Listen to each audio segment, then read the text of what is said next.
Feel the silence chasing me. Shadows follow me everywhere I go. Danger's near, I can feel it. Say my name, feel that flame. Welcome to the kill zone.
Check out this dope shit, man.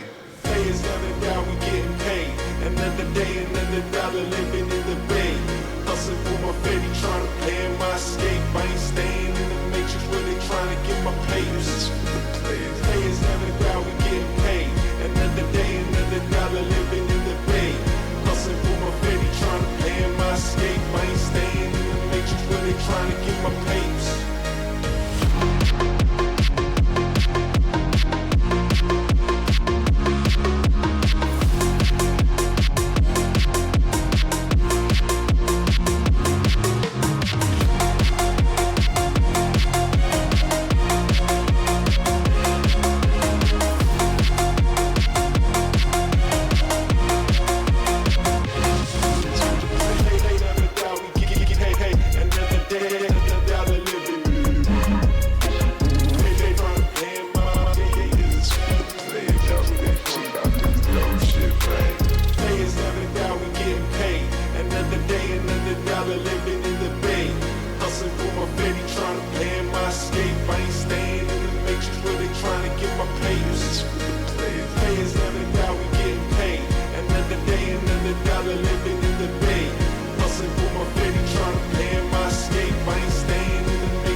Sometimes I still hear your voice. It's telling me you'll catch my fall. So how do I feel the ground? I wear my heart, you wear a crown. Wish I wasn't late to know. Stars don't shine when there's only satellites. I feel like hell and you're in paradise. I'm so glad and yet I'm not. I was too blind to know. I fell harder than I thought when I fell for a demon.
Hey everybody, how's it going?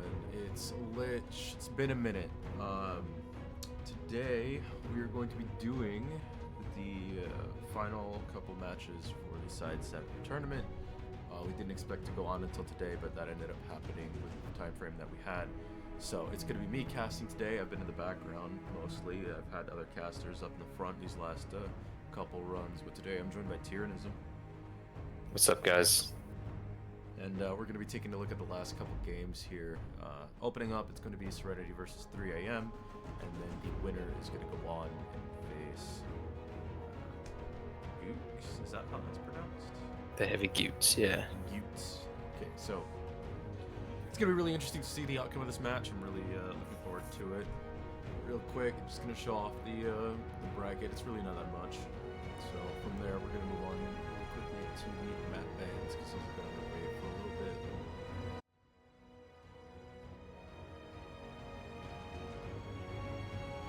And taking a real quick look here, looks like we do have, update the window so it doesn't look illegible. There we go. It does look like we have Thermal Plant and Flag Fort grabs and Canyon Base. So taking a real quick look, looks like we are going to be going into Thermal Plant first. The teams are ready. So good.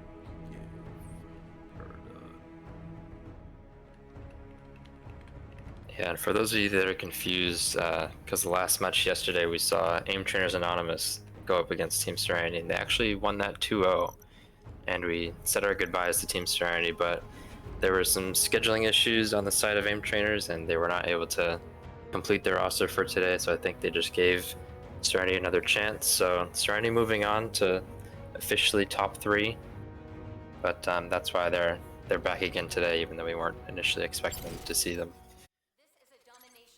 Yeah, these kinds of things happen, unfortunately, when we go beyond our timetables. So we're jumping into the match right now. It's going to be 3 AM versus Serenity. Looking forward to seeing this going on. Perfect. Let's see what happens here.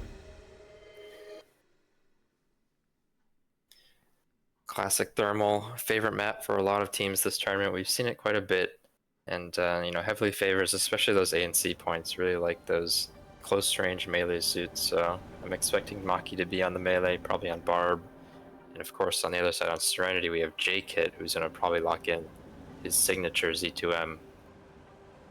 Yeah, you know, it's one of those things. Domination is just a really popular game mode. It's very team deathmatch heavy, you know, it's very space control-y. There's a lot of action, there's always something happening, so it's fun for casters and it's fun for players. So just really looking forward to seeing Your goal is to capture the target waypoints. It looks like The mission a is double about to begin. melee comp is going to come out from the side of 3 AM right now. We're seeing the Susano and the Barb, whereas on the side of Serenity, it looks like only the Z2M right now, which is going to be interesting. The count going 5 seconds. It's going to be an 8-point start. Really looking forward to seeing what's going to happen here. Yeah, not surprised to see Cringe on that Susan. I mean, he was absolutely deadly with it yesterday, and so was Woe on the GM, by the way, which SC4 is going to get a lot of value with these tight little chokes and AoEs that teams are going to have to just brute force their way through if they want to get any sort of space control, especially on this little health pack here in the hallway.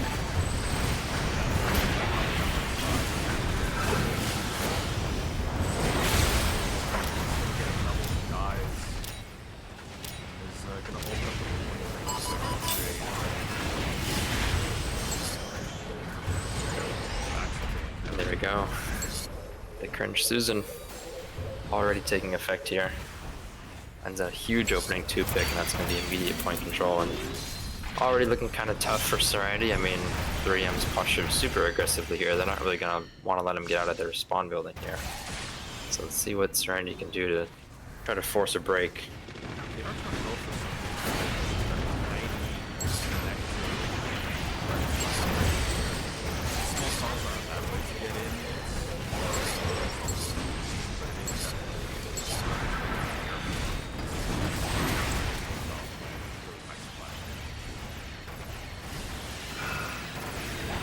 It's actually a really good job by Woe. He's kind of forcing a lot of the attention away from that point. You can see Serenity actually found the opening pick or two, and they were making their way towards the point, but Woe and that GM decided, I'm going to go sacrifice myself, guys, take one down with me in the process. Serenity not able to ever enter that point room, so it's going to be a full hold for first point for 3M Gaming. Seeing that there are a whole bunch of people to the left side is going to call that out to his team. He's going to let everybody know, hey, this is not going to be too good for us.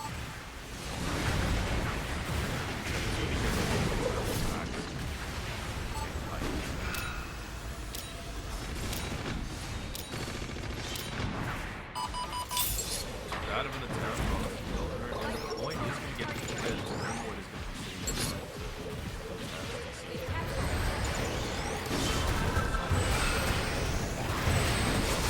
Yeah, this B height is also important at this point. I mean, you have angles on basically every position that the enemies could come from.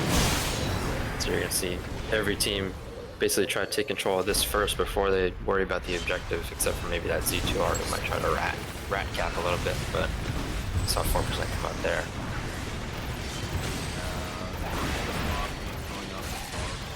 It did find Smoothie King.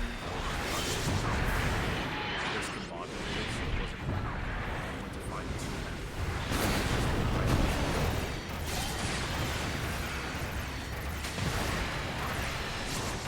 Trades back and forth, JK, Sarah, got it. 3 minutes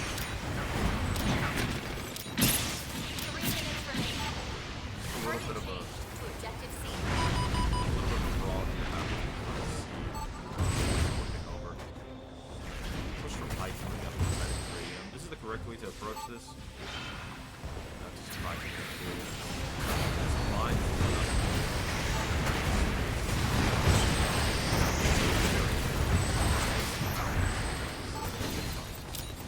throughout the entire weekend.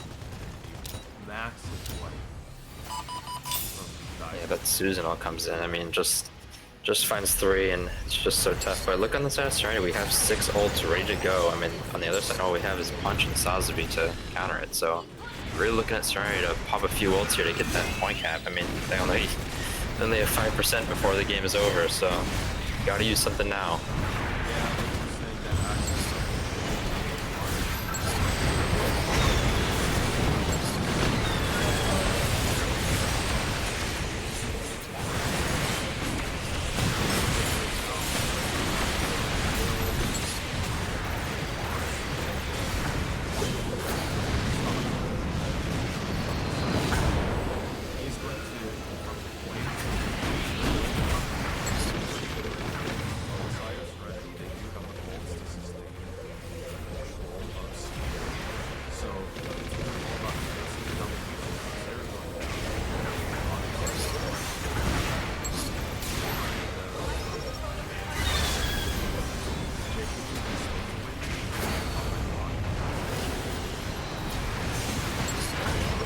It's gonna start going down one by one here on the side of Serenity. There's still a punch left, but it's just not a huge ult that's gonna change the tides anymore.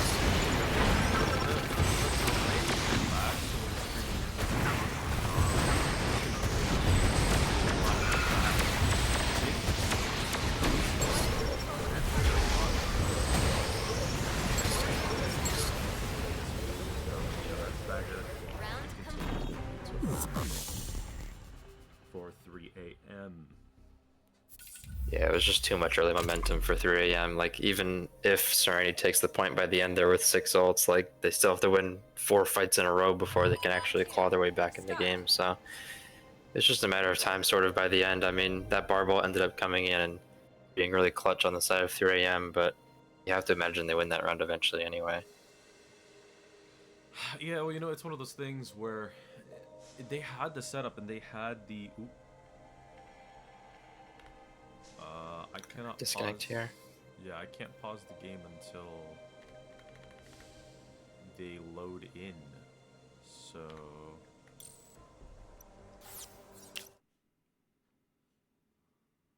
There we go.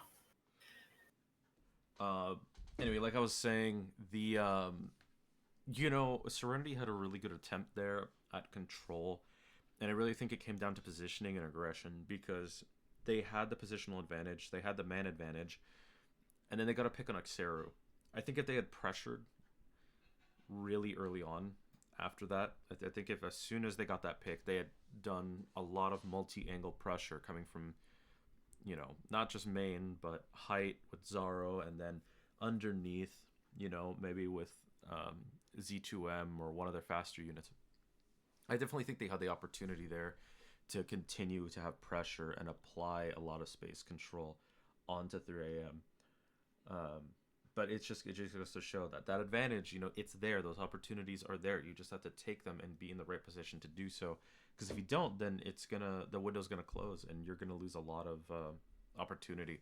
And it did spiral to them and losing the point in the overall. So, but it's not like those opportunities weren't there, and the ult economy was better towards the end. So I feel like there were opportunities. Taking a look at damage numbers real quick. Tons of life. Yeah, taking a look at damage numbers real quick. We've got Headhunter at 17k. It's a shame we don't know what Xeru is going to be at. He's going to be reset to 0 across the board. But the next best, I think, is going to be Uo at 16 and 2. And then Mirai at 16 flat. So, really good stats from everyone overall. I think...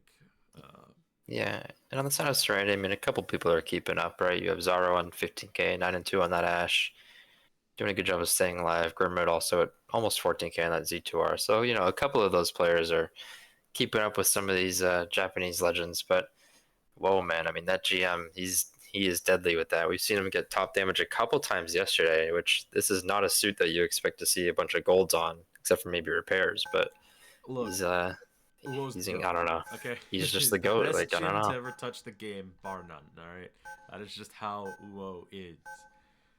All right, Guys, Thanos out there. I always like to say he's the Jim that doesn't need the shield.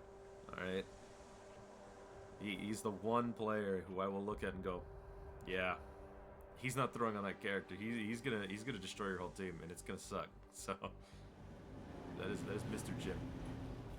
Guy's just a menace. What can you do? It's always fun to watch him work. We get into it, round 2. It's going to be a start on C point. The opener's going to be far more favoring Ashe this time, so let's see how they both play it. JP is not notorious for using the sound. They're actually notorious for not using it. So,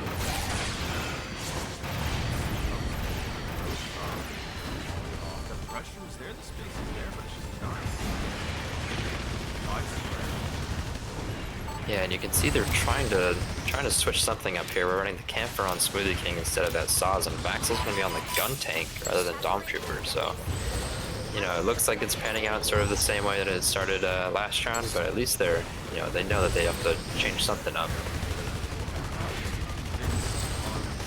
The Camphor pick, it's one of those characters that I think people feel like is really strong because it's a little bit of a strong brain.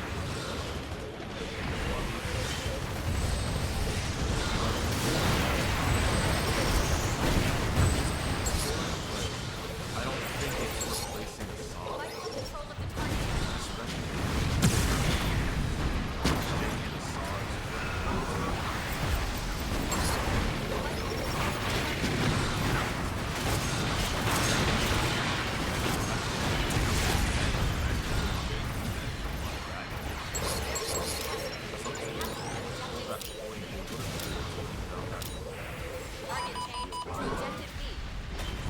Yeah. When you drop that Sazvi for a Camphor, obviously you lose a lot of that space-taking ability that you would have otherwise. You don't really have sort of a front line anymore, but except for Z2M. But, you know, if you weren't taking that space anyways in the first round, then you might as well play a comp that's more suited to these sort of pick off flanking, attack from multiple angles kind of characters. So worked out a little bit in the first point. Let's see if they can continue that onto B here. It's going to be early control in the favor of 3 AM though, if they decide to cap.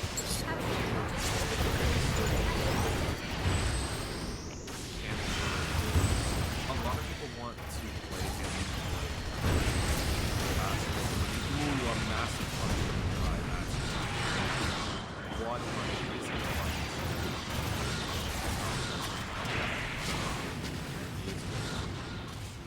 That's a total team kill. Well done. This is good though, reset coming up.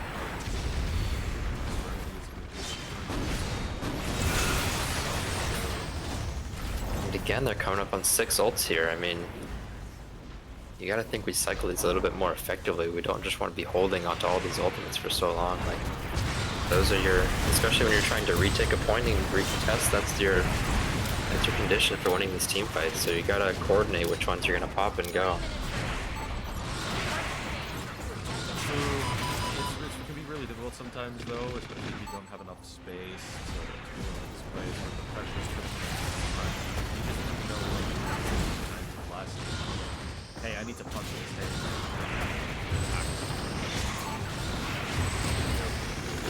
Ults are going to be coming out inside of 3 AM. It is going to be head from the ult. Sarah is going to pop.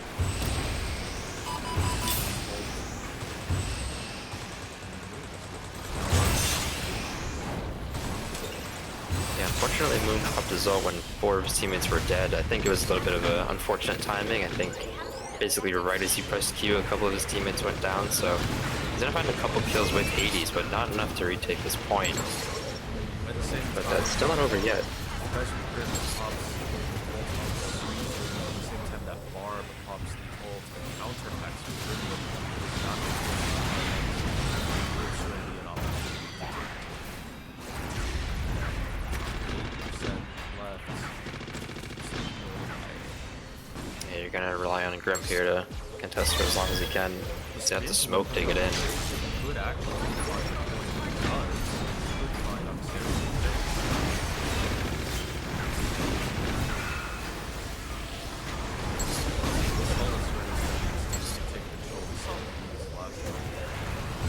Ah, no one's gonna touch.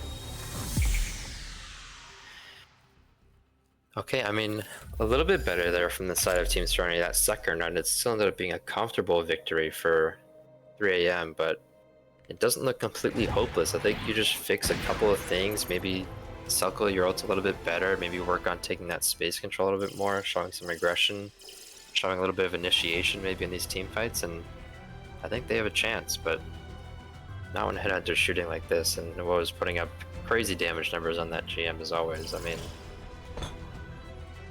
yeah, it's that pressure and space control that really matters. If Zoro had taken more off angles, if they had picked a couple of more suits that are generally good for off angles, I think they would have been fine.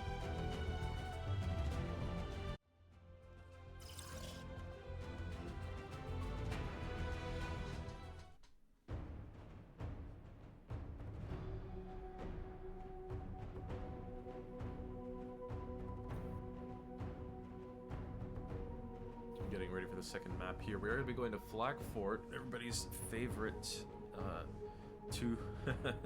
two-point control. I actually like point capture on Flag Fort. I think Flag Fort's a very fun map. I'm an Ashmore main. I'm very biased, granted, but I do think it's actually a very enjoyable map. And yeah, they actually are on defense. Yeah, so. we're gonna sub in Michael's Lifted on the side of Stern. Just kidding. I don't think he's supposed to be here, but Yeah, I don't know.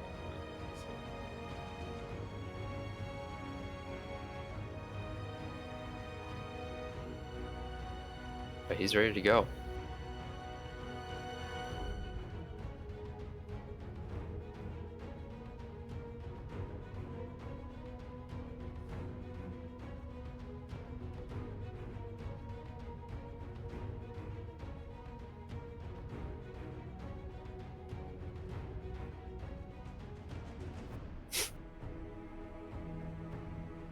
Yeah, isn't it Guy is persistent.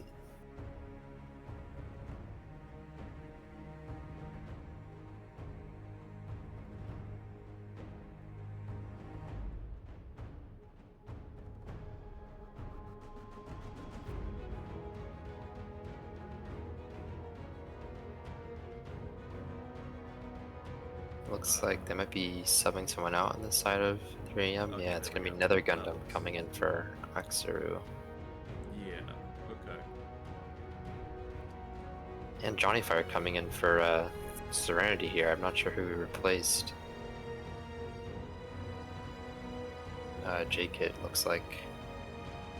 Yeah, Flak Fort not the best Z2M map, so it makes sense that they're gonna switch him out for someone that plays more of that mid-range unit. I fully expect Johnny to be on that Marasai, but I know he'll See, I'm play not entirely Gundam too if he sure, 'cause feels like it. that 8 point, that 8 point building at the beginning of Flak Fort, right? That bottom right tunnel that leads onto the point. You can use Z2M there. It's very close quarters, and there's a lot of tight, close spaces that Z2M can use on this map. So I disagree that Z2M is not really good on this map, both on attack or defense. I think he can be viable on both sides. But He can be decent in that hallway, but you know that the enemies are gonna have GM and Susan and Barb, and that's just gonna be really tough to push into, even on Z2M. I mean, you're gonna have to land a really good stance there to eat up a lot of that damage, but after that, it's they're that probably just gonna attention, poke you right? out. So It's that attention that you pull in that bottom right, that constant pressure that can allow the rest of the team to come in from different angles, and it's all about that attention focus. And I think that Z2M can definitely generate a lot of that. So, and we do have a crash, so we're going to be waiting for a little bit. I think it is interesting, though. I think it is interesting that they are going to swap out Z2M. Johnny Fire. Remind me of who he's been playing recently. he's mostly maining Marasai these days. We will see him on the Gundam if he feels like swapping. I would say he's like 90% a Marasai player though, so might be looking for some hooks on these melee characters on the side of 3M Gaming, but we'll see how effective he is in shutting them down. I know Cringe is not gonna crumble so easily to one Marasai pick, so. Okay, Mirai is coming back now, so we should be just about good to go here. Yeah, it's going to be really interesting to see what happens here. We are going to be jumping in real quick into the match.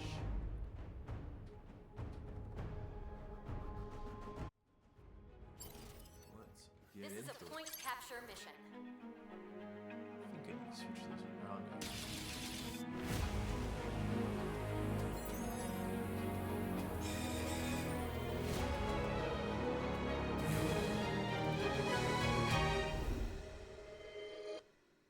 You can see Serenity a little bit more coordinated with those profile banners, so you gotta hope that gives him a little bit of a buff. Absolutely. All right. Jumping in here, we're going to get the hook cam going, and we are going to see what these lineups are. Did I see a Mahiru? He is highlighting Mahiru right now. We'll see if that sticks. It's not a terrible Mahiru, especially on the defense here for this first point, but yeah, it doesn't look like it's gonna stay. It's a shame. Mahiru is actually a pretty good pick in this map.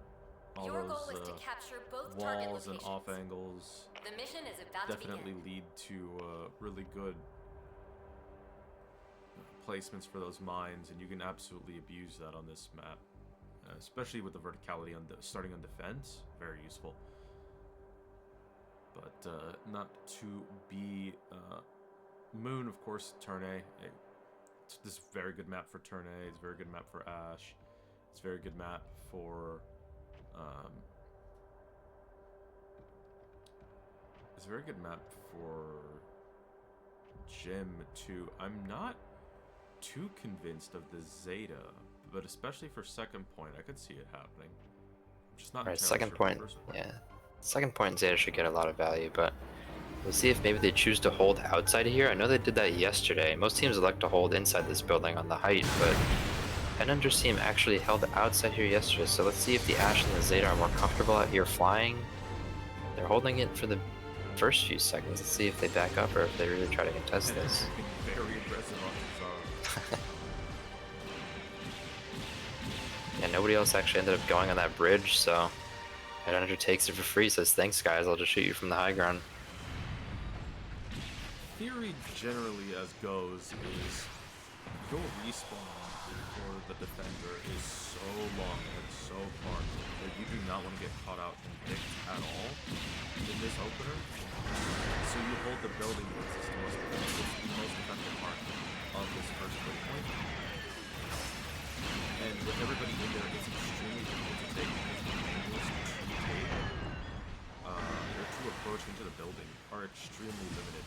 Yeah, and see, this is one of those things. No, Mirai going down is not going to be the worst thing in the world. They say it can get back faster than other units, but it's still one of those things where that character, that person, that player is going to be out for a pretty extended period of time. It is a 4v6, a 5v6 right now. It is now a 4v6, so it's going to get really dangerous from here on out. Yeah, trades at this point definitely favor the side of Serenity with those faster spawns, and if Zaro's going to get every revive anyway, then they're really going to be able to make this push very quickly. There's only a couple people left on the side of 3 AM. It's going to be Headhunter and I believe one more to his right. But he's going to have to get out. And yeah, early point control going towards Team Serenity here. Let's see if they decide to recontest or 3 AM just gives it up. That's the last thing you want to see. Mirai going down as soon. They are going to go for it.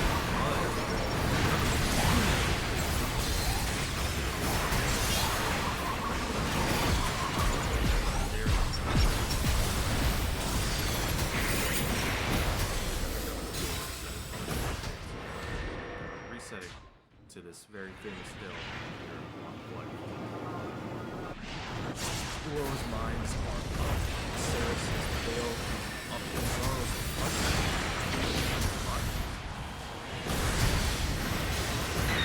And here's the Zeta Ash duo here.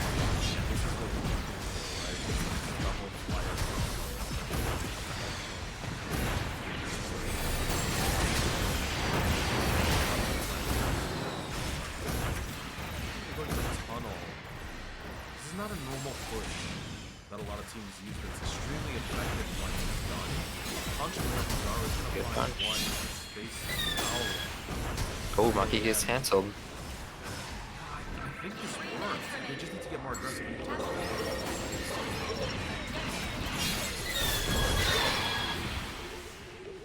Mirai gets cancelled too on the Zeta, and actually Dyson Cringe also went down after popping his Transam, so that's 3 ults getting basically cancelled on the side of 3AM Gaming.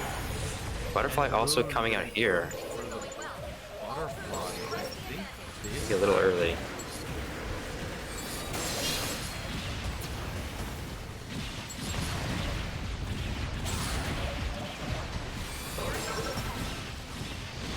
Looks like 3M's in a cleanup here. Yeah, a little bit of an early Butterfly there from Moon. If you wait a little bit longer, I think he could have found easily 2-3 kills with it.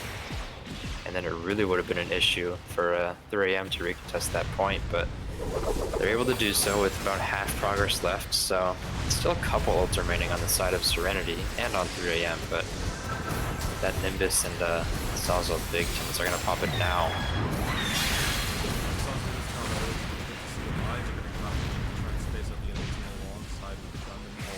I think it is going to work in stalling this push, but you know what, that initial push by Serenity onto the point, getting 2 takes is actually fast.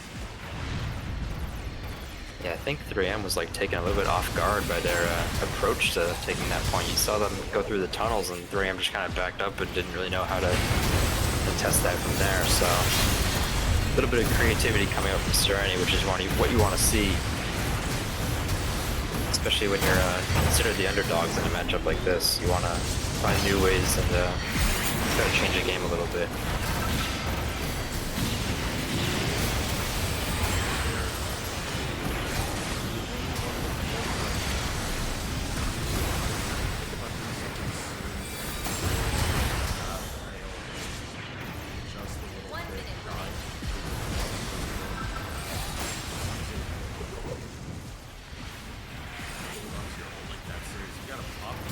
It's a good opening pick. I think you just armor and Hades and go. Found one pick or low.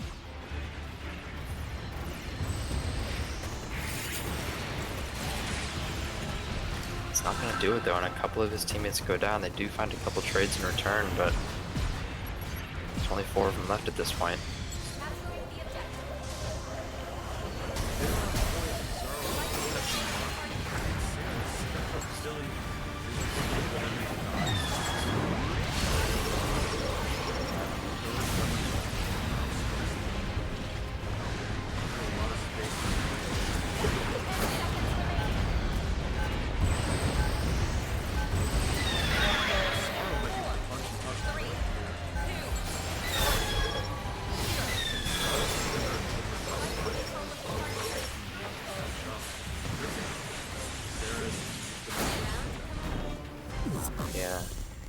ults on the side of 3M to shut down anyone trying to touch that last push. But yeah, I mean, 40 seconds before, if you could have gotten that armor and Hades going, you might have been able to carry some of that momentum into another point push there for Serenity. They could have easily capped that, but it's okay. It's still winnable here. I mean, they did get the first point. They got decent progress onto the second point, so you really got to have a great defense here in order to shut down 3AM and stay alive in this tournament. Absolutely, a good hold here can easily keep the team alive. Just be interested to see what happens here. Saris coming out with 26,000 as the damage leader. Kill leader will go to MS Maki with 20. Overall deaths, it looks like Headhunter, Zara, Moon, and Uo, but Headhunter definitely leading with only 2 deaths so far. Yeah, a few of these Serenity players actually are looking pretty solid in damage. Of course, Saris is the lobby leader, but then Moon and Zaro are not far behind. They're ahead of everyone on the side of 3M except for Headhunter. So they're keeping up in terms of shooting their guns, but just a little bit lacking in that team coordination. In a little bit of aggression and space control, but it is doable here. It's very much winnable for the side of Serenity. They can easily take this to a game 3. We're just gonna have to wait and see. 10 seconds. We're gonna be opening up here. A more natural hold. This is pretty common hold for especially NA. So we'll see how 3AM approaches this more reserved. Headhunter actually opens up on the sniper. I think he was just trying to see if anyone was lurking around outside. Sees that it's clear though, so he goes back to spawn to switch over to Gundam. Much better at taking the inside area here.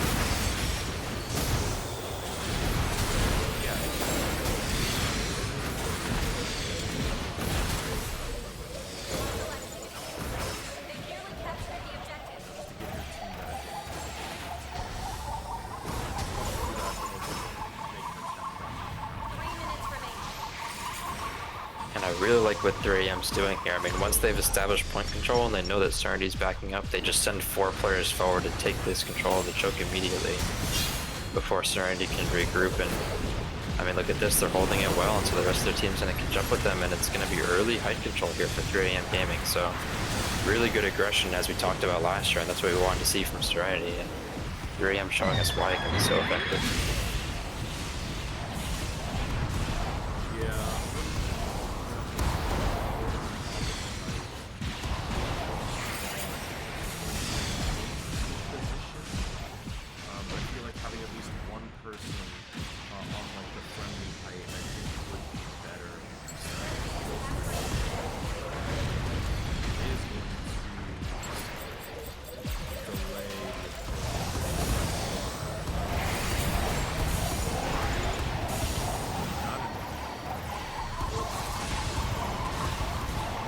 Well, it gets a little bit aggressive there.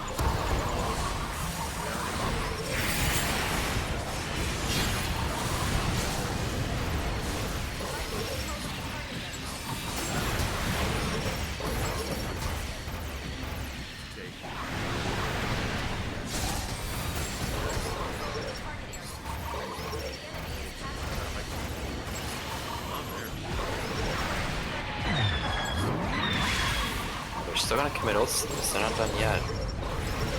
Only Saris and Smoothie left to contest the point, and those mines are gonna block off that right side pretty effectively. They're gonna force that butterfly to come out to clear off everyone else from this high ground. But he only finds one with it.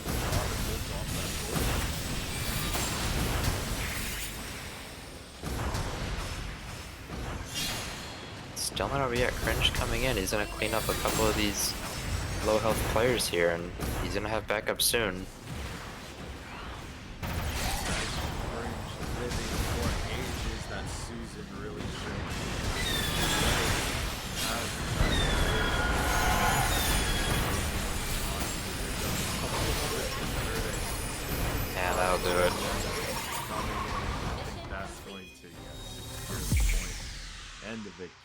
for 3 a.m. Yeah, again, just too many ults to worry about. I mean, Maki calls a game with that butterfly, of course. That's what you were. That was your win condition there for 3 a.m. Once you get that butterfly, it's an easy, at least 33 to 50% point control, which is all they needed on that last push. So, Hanacha coming with MVP again on that Gundam, just putting out insane damage and disable stats. So, no surprise there. Will gets another accolade for the damage on the GM. That guy's an absolute menace. Absolutely, and we will be going into. I like to find this low. Is it low?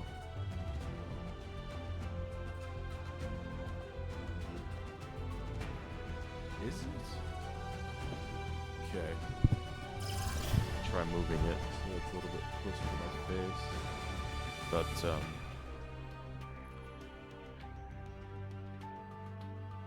let's get back to the bracket screen here as we await the next match. Well done, Miss Serenity. Really glad to see those guys play a little bit more, so let's prepare for the next match. It is going to be the final. It is going to be 3 a.m. versus Goots? The heavy Goots. Heavy Goots. We'll have to ask who's in charge of branding for that team, but so yeah, our finals here. I mean, sort of an expected finals. I mean, these are definitely two of the strongest teams coming into this tournament. So unfortunately, there will be no miraculous Cinderella story here in the Legends Reborn tournament. Although good on Serenity to get third place, though. I mean, coming in as the 5th seed from that, or 6th seed even, from the Rising Stars tournament. Didn't expect any of them to make it this far, but good on them to make it all the way to losers finals. Hey, you know, it's all about the love of the game, you know, and the passion. That's all that matters. You know, we're all just happy to be here playing, having fun, playing GVO again, and playing an attorney. So, you know, it's really good to see everybody want to show up and play again. All, you know, even though it's been a couple of years, right? So.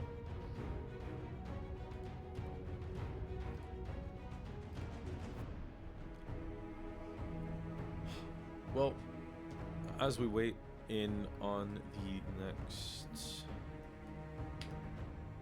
match, I am getting the pick bans. So we will transition to that in just a second. It is Heavy Goods versus 3 and the run back. Happening on a new day, new time, well, fresh time. So we'll see how everyone plays now that there's been a little bit of warm-up. Everybody's woken up a little bit. It's almost 9 a.m. here on the West Coast, so hopefully everybody's just a little bit awake here. We'll start getting into the map picks and bans in just a second. It'll be interesting to see if we get a repeat Ministry of Defense. Of course, yesterday these teams did match up, and it was the Heavy Goods taking it in a 2-0 victory, but map 1 did end up in a draw on a Ministry of Defense. Neither team able to actually even plant the bomb on the first point, so it ended up in a 0-0 tie. That multi-angle took it over the next two going maps, on, that huge space control, nobody really wanting to give up one particular angle, one particular part of the map. Just a lot of space control from both teams, checking each other, making sure that there was nobody going uncontested. Really leads to a really heavy split kind of, well, very heavy split kind of fight happening, but it's all very intentional, right? Everybody's just within a little bit of a distance to go assist somebody else if they get overwhelmed, but still trying to maintain as much space control as possible. And the bans are coming out. It is going to be Heavy Goods getting rid of Ironworks and Harbor City at 3 a.m., taking out Underground, Command Center, and Quarry. Get you map bans here. It's interesting to see Goose take out Harbor City, though. I know they like running their snipers, but they're probably just scared of that Headhunter GM sniper. I mean, I don't think anybody would really want to square up against him in this sort of setting, so understandable, but, you know, would have been kind of cool to see that sniper matchup. But in any case, Ministry's still in, so there's still hope. Yeah, you have good snipers on both sides, so, but, you know, at the end of the day, if we don't want to play Harbor, we don't want to play Harbor. It is one of the most annoying, arguably the most annoying map to play in the game, and its playstyle is so separate from the rest of the maps that it's one of those that you don't really... If you can understand Harbor, but you won't be able to understand the rest of the game. It's just that different from the rest of the map pool, so... Canyon Base is going to be taken up by Heavy Goods, another map that's really very snowball heavy, so I'm not too surprised there. This is a best of 5, so it's going to be interesting to see what 3 AM Gaming decides to get rid of. So yeah. Yeah, there's only one more map to ban, and 3 AM did take out Quarry and UCC, so maybe they just don't like that destruction game mode, but we'll see if they choose to make their last ban another destruction map. Yeah, they are. It is going to be Colony Trading Post being removed. Damn. There we go, no destruction here. I mean, we do still have Ministry in, so that is great. I don't know if it's going to be earlier or later in the pool here, but yeah, 3M maybe just not favoring that game mode. Heavy Goods likes Ministry. I like Ministry, right? Back when we were Ostacasi and Fusion, Ministry was a map that we liked to use, right? Because Ministry was a map that not a lot of teams knew how to play. A lot of teams really still don't know how to play it, and you know, it's for that reason alone, it was kind of an easy win, right? And because it was a very frustrating map for a lot of teams to play, it was both, right? It was not just an easy win for us because we understood how to play it, but it was also a little bit of, you know, psychological warfare on the enemy because they would get really, it's just a really frustrating map to play if you don't understand it. So for us anyway, it was a very easy pick. Now the question is, what is going to be the first map that we're going to play on? I've always been a fan of doing that strategy when you're picking maps or suits if they're suit bans. I mean, don't really think about what the community thinks is a good map or a bad map. Think about what your team has an advantage in relative to the other team. So that's either something that you guys are especially good at or something that the enemies are especially bad at. Picking through both of those strategies are very viable, and that's how you should approach this sort of map ban system. Oh, look, when you're dealing against players who are at the very top of the pecking order, you need to understand that everyone is good. So it's not about who's good at what. It's not about like who's good and who's not good. It's about who has more familiarity on one side versus the other. And Ministry is going to be picked up by Heavy Goods. Completely agree with this. That was a really good map, but 3 AM did take it to a draw, so we'll see how that goes. Thermal Plant is going to be picked up by 3 AM. Yeah, I think Thermal is 3M's comfort pick so far. It seems like that's their first map choice whenever it's available. I don't blame them. Thermal Plant's a good map, right? Yeah, it definitely favors their suits. I mean, that Susan and GM and the Bard probably love this Thermal Plant, so And the Ashamar no surprise at all. And the Ash, yeah. So the real question is, what is going to be that third map, right? These first 3 are going to be the ones that are the most important, right? Because these are the 3 maps that you need to win to take the whole game, right? Right. The only 3 maps that are guaranteed are going to be these first 3 ones here. Right. So we're going to Ministry. We're going to Thermal. This third map is going to be the most important one because it is the one that we are going to see. 1, 2, 3. Oh, there's another ban. Yeah, there's another ban. Okay, 1, 2, 3.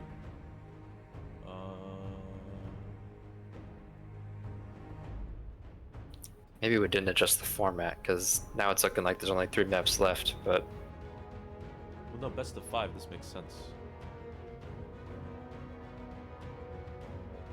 well, we're definitely playing these 3 maps, and then I suppose in the event that it's not a 3-0, we'll just have to redo this for the next 2.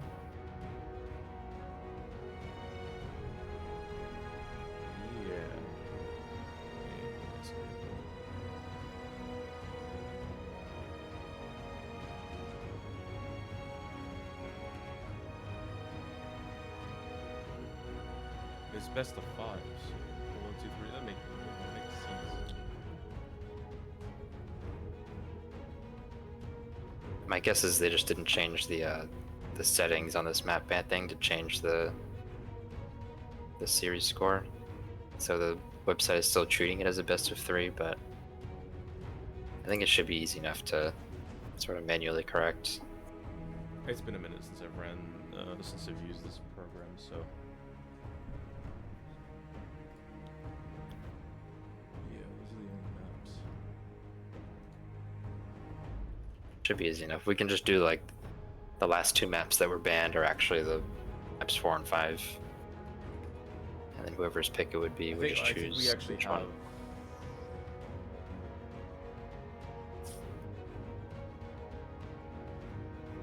Oh, let me wait on. Oh, I see.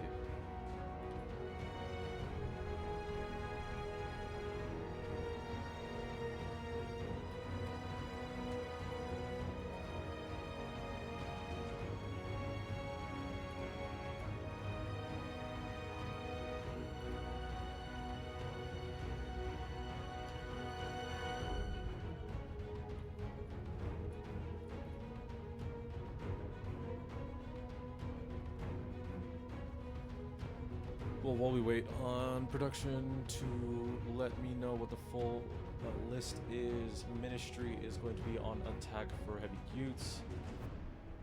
It is going to be Ministry Thermal Flak.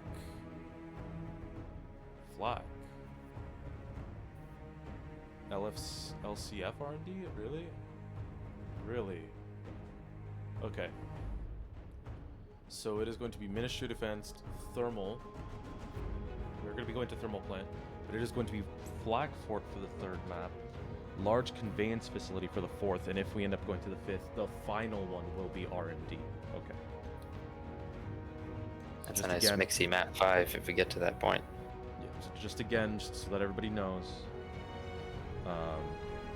we will be going to Ministry, Thermal, Flak, Large Conveyance, and then R&D. Looks like we're still waiting on a few of the members from Heavy Goots here to join the lobby. Yeah, I will need just a moment.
Yeah, it's a repeat map 1 from the last time these guys squared off against each other, so I'm fully expecting this to be a really close map. Draw potential again. We'll see if there's a map 6 buried city. It'd be a crazy way to end the grand finals here.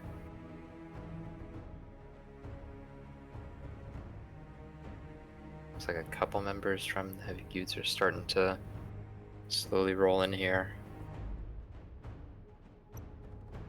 There's only one more before we can get going, but I don't know if Cool Cheese is a Ministry player, so might still be waiting on a couple.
And we are back.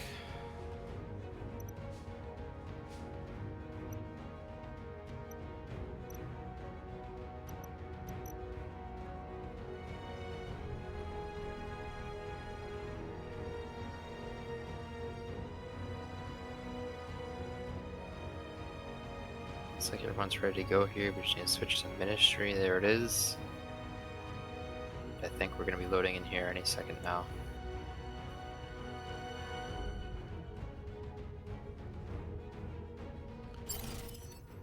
This is a destruction mission.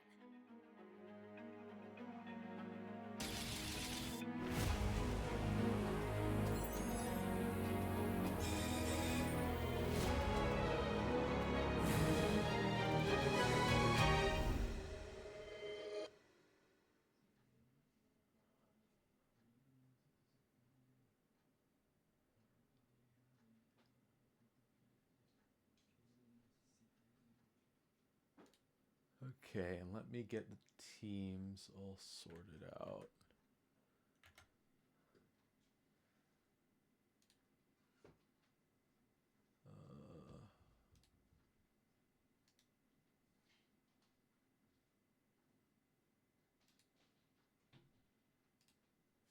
And then team 1. Your mission is to destroy both target objectives. The mission is about to begin.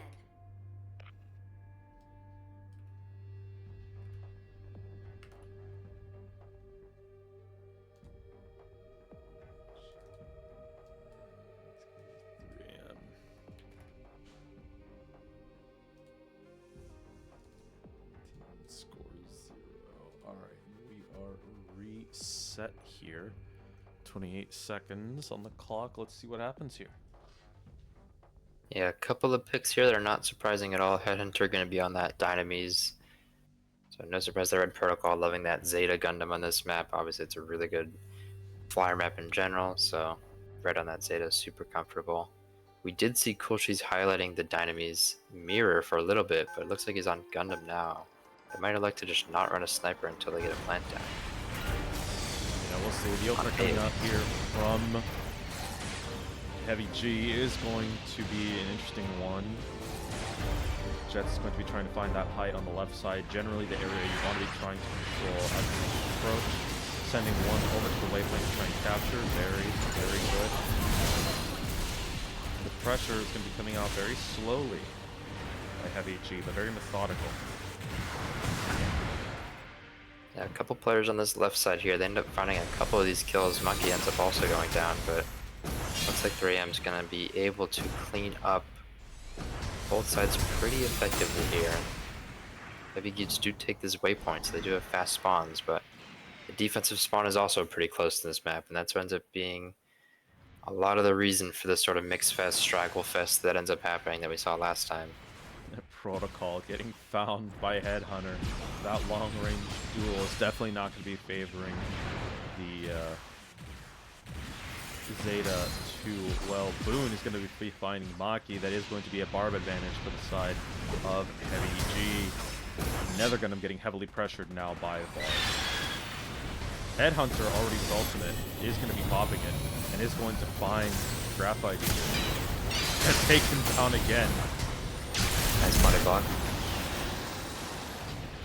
Very well played. But, A lot yeah, of they pressure do though. push A lot him of out. pressure being forced by that ult.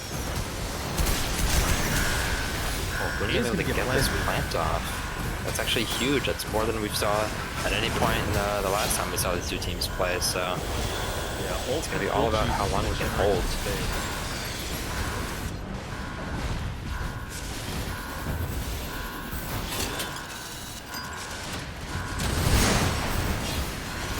On the side of the Gyutsu, they have a few characters that are really good at keeping these defenders off of the bomb. Of course, the Z2 and the Barbados both are going to be playing a little bit ratty here and just sort of listening for that initial diffuse sound. And that's when that's their cue to go in and find an easy pick. Little Travel is going to be a critical one here. 15 seconds to go. He does have that axe. He does have the ability to Has the stop. splash. It's going to be a big one. Is he going to go through? Oh It my- is! And the punch combo with Jets is going to have be the, massive in securing this point for Heavy G. It's like a little like anime cross ult moment, the slash and the punch just going by each other and eviscerating the entire team of 3AM. So we are going to move on to a B point here. There's a relatively quick plant, so a really good start on this offense from Heavy Goots. Looks like a little bit of a better team coordination compared to yesterday. See if they can carry that momentum. I think the team coordination is there the whole time. I think the most difficult thing here is going to be trying to go for that plant while also securing the waypoint. Yeah, this was the correct thing that needed to come out. With the waypoint advantage now, it's going to be pretty easy for Heavy Goots to try and maintain or keep up this pressure here.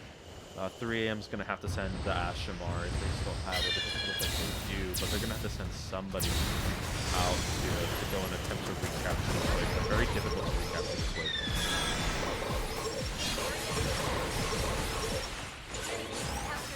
But they do find a way to do it. It is neutralized right now, but there are still people from Heavy Goots around. Are they going to be able to fight it off? And Low on 3. Control? They do. Woe did a good job there of doing enough damage, stalling enough time for his team to get back. It does force Zeta to use his ult to resecure this waypoint, so ends up still going the side of the Goots, but they do have to commit some time and resources to that resecure there. So 3AM still looking decent in this hold for now. I think this one's a good opening pick.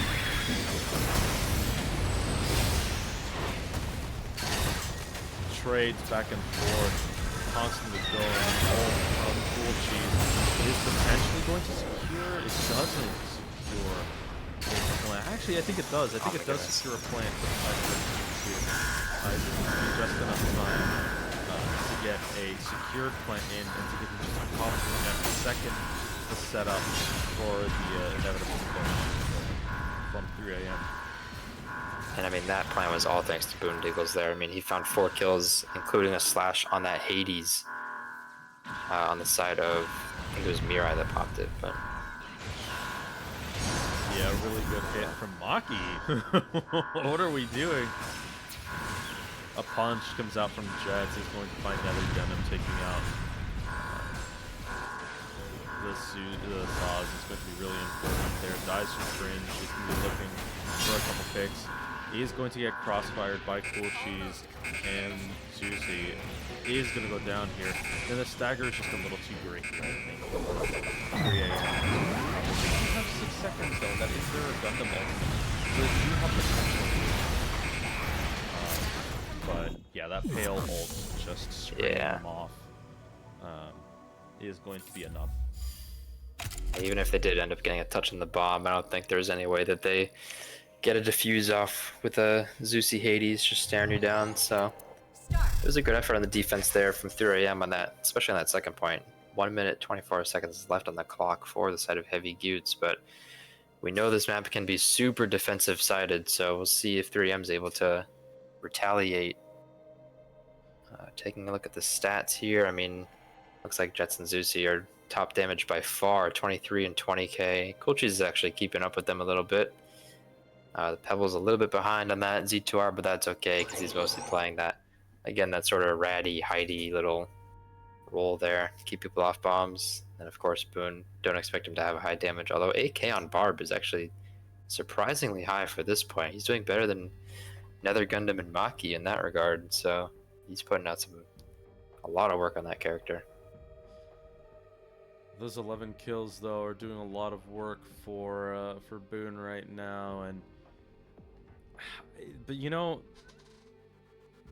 I gotta admit though, that Headhunter has been really standing out, living up to his name with that Dynamis. You know, really good space control, really good attention, a lot of pressure and attention focus being caused by Headhunter. So let's see how it changes when they're on attack.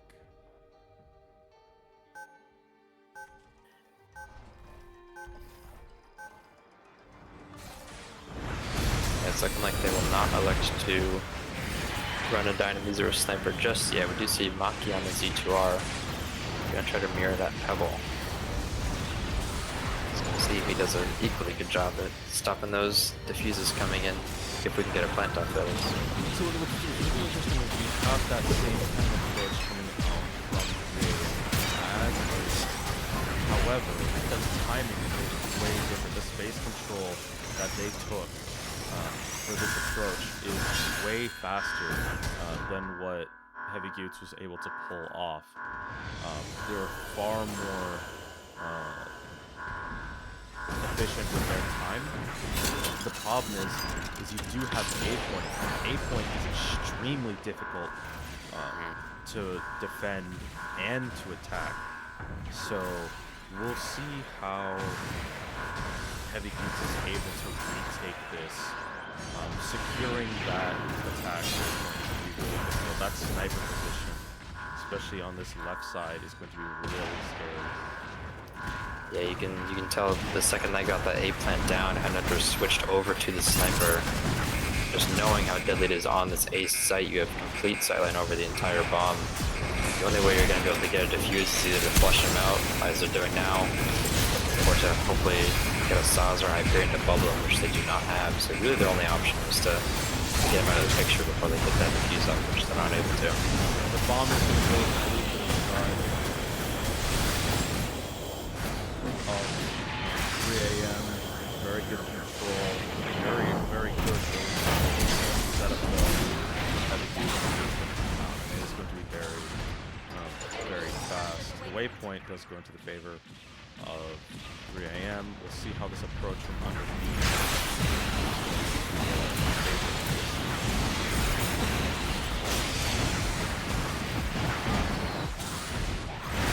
3 a.m. you have plenty of time to work with. I think you just do a nice coordinated effort here, get that waypoint, get that bomb plant even. You have 3 picks now, so this is a great opportunity to get set up on one of the bombs. See which one they like to go for. It looks like A. They do have mines also to secure one of these sides from the push, so it's looking really good here instead of 3 a.m. I mean, this might be a super fast cap.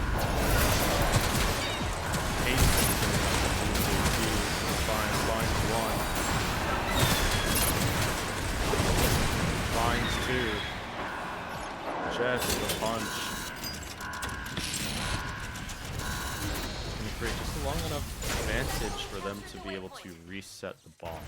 But there was percentage taken and the waypoint has been neutralized. So let's see how 3am is able to deal with this now. They are going to have an axe from MS Maki. See how that converts into an advantage.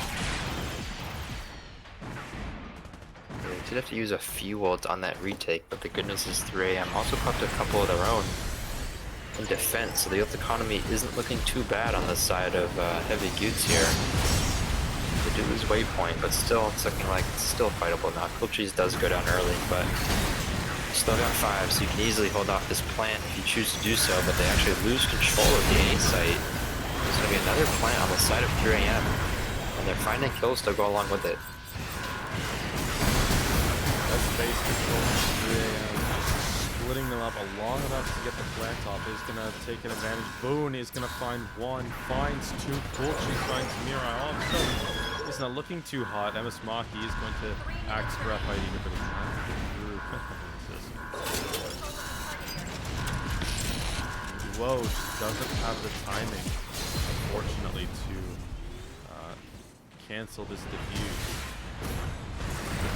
Something that Goots are just so good at is helping out your teammates whenever they go down or whether they're in vulnerable positions. Like, if you notice there, Maki got that slash onto, I believe it was Graphite Eater, but he did not hit Boone, and what Boone did, he recognized immediately that Zusi was in trouble, and he dashes in front of him to sort of body block and also pressure off that Z2R from committing to the down. So, just good, like, instinctive gameplay there to help out your teammates when they're in trouble. I mean, it's very hard to finish these guys on the side of the Goots. You really have to have sort of a team diff going on in order to make any sort of progress. They're really not just going to feed their lives away very easily. Instantly, Boone Diggles finds Headhunter. That punch comes out from Jets. He is going to find Headhunter and another Gundam. the defuses that it's almost as soon as they're being planted, it's being diffused, but they are able to get the plants, which is interesting. So it's just about taking that plant and converting it into a long enough advantage for them to win. Another plant, essentially from Henry.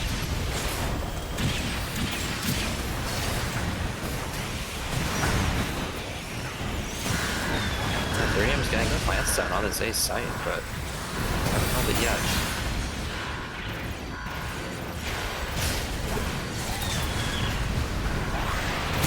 Good punch dodge from Lichgrave, but it's not good enough.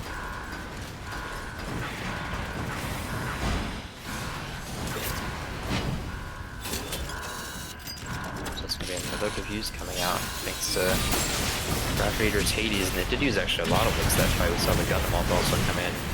We had a Zeta, we had a Slash, we had a Punch earlier.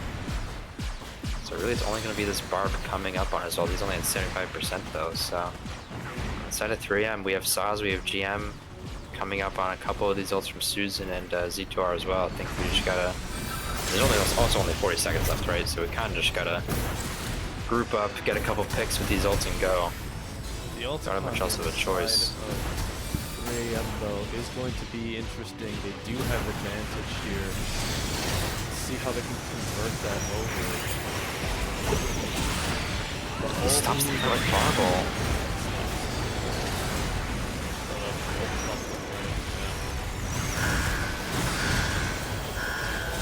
First B plant coming out for this round. GM does throw his mines on that little hallway there. B is far more defendable, far more controlled from the attack. So this would be interesting. Those mines are going to expire before now 2 gets found from the side of 3AM. This is going to be really interesting now because you have Nether Gundam popping the ultimate.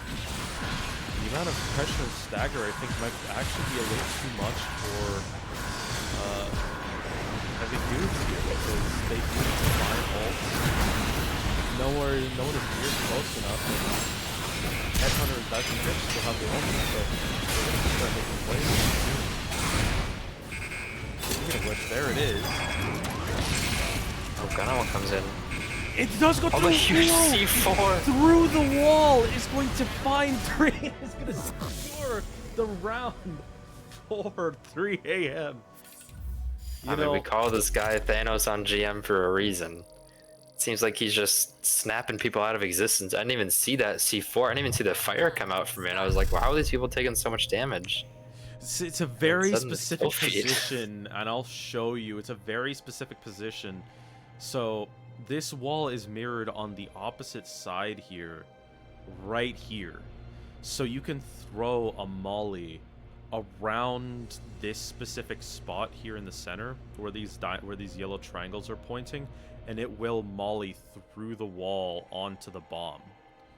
That is so sneaky. And it does, yeah, it does go through. So it's an interesting lineup. Yeah, I haven't seen this. I haven't seen that since live. So it is interesting to see that again. But Ashmar Molly, and Jim Firebomb both go through walls. So that's something that, you know, is kind of just old tech that nobody really thinks about anymore. That is so sick, and it's so hard to stop too, because like, who when you're right mind on defense is going to be playing out there when there's 5 seconds left and you need to defuse? Like if there's not a GM mine on that wall, you're basically just throwing by being out there. Like, nobody's gonna be playing out there. But it's kind of funny on the side of Gutes, like you see 2-3 people body blocking that bomb, but they're all facing the wrong direction. I mean, the real threat was on the other side of the wall. So just great stuff coming out there from Woe. The wall tech, man, huge epic shot. I mean, I can't even. I haven't seen that since live, man. It's so nice to see that again. So, we are in overtime now, so let's see how the teams are going to handle it. A huge push to the right side is going to come out from 3 AM. He's going to try and generate a lot of space. Nice from Crane is going to push. You see the half. We'll see how that goes. The waypoint is captured, but Kurt, balls of steel, the patience to go and take that waypoint, to just let the full team pass him, is going to catch the waypoint from behind. And he might catch Mirai out here without any health, but that shield is going to give the Zeta enough time to live. The bomb plant is getting used a little bit by 3 a.m. without that waypoint control, though. These downs that they're going to take, starting with Headhunter, are going to be a little bit more impactful in the open.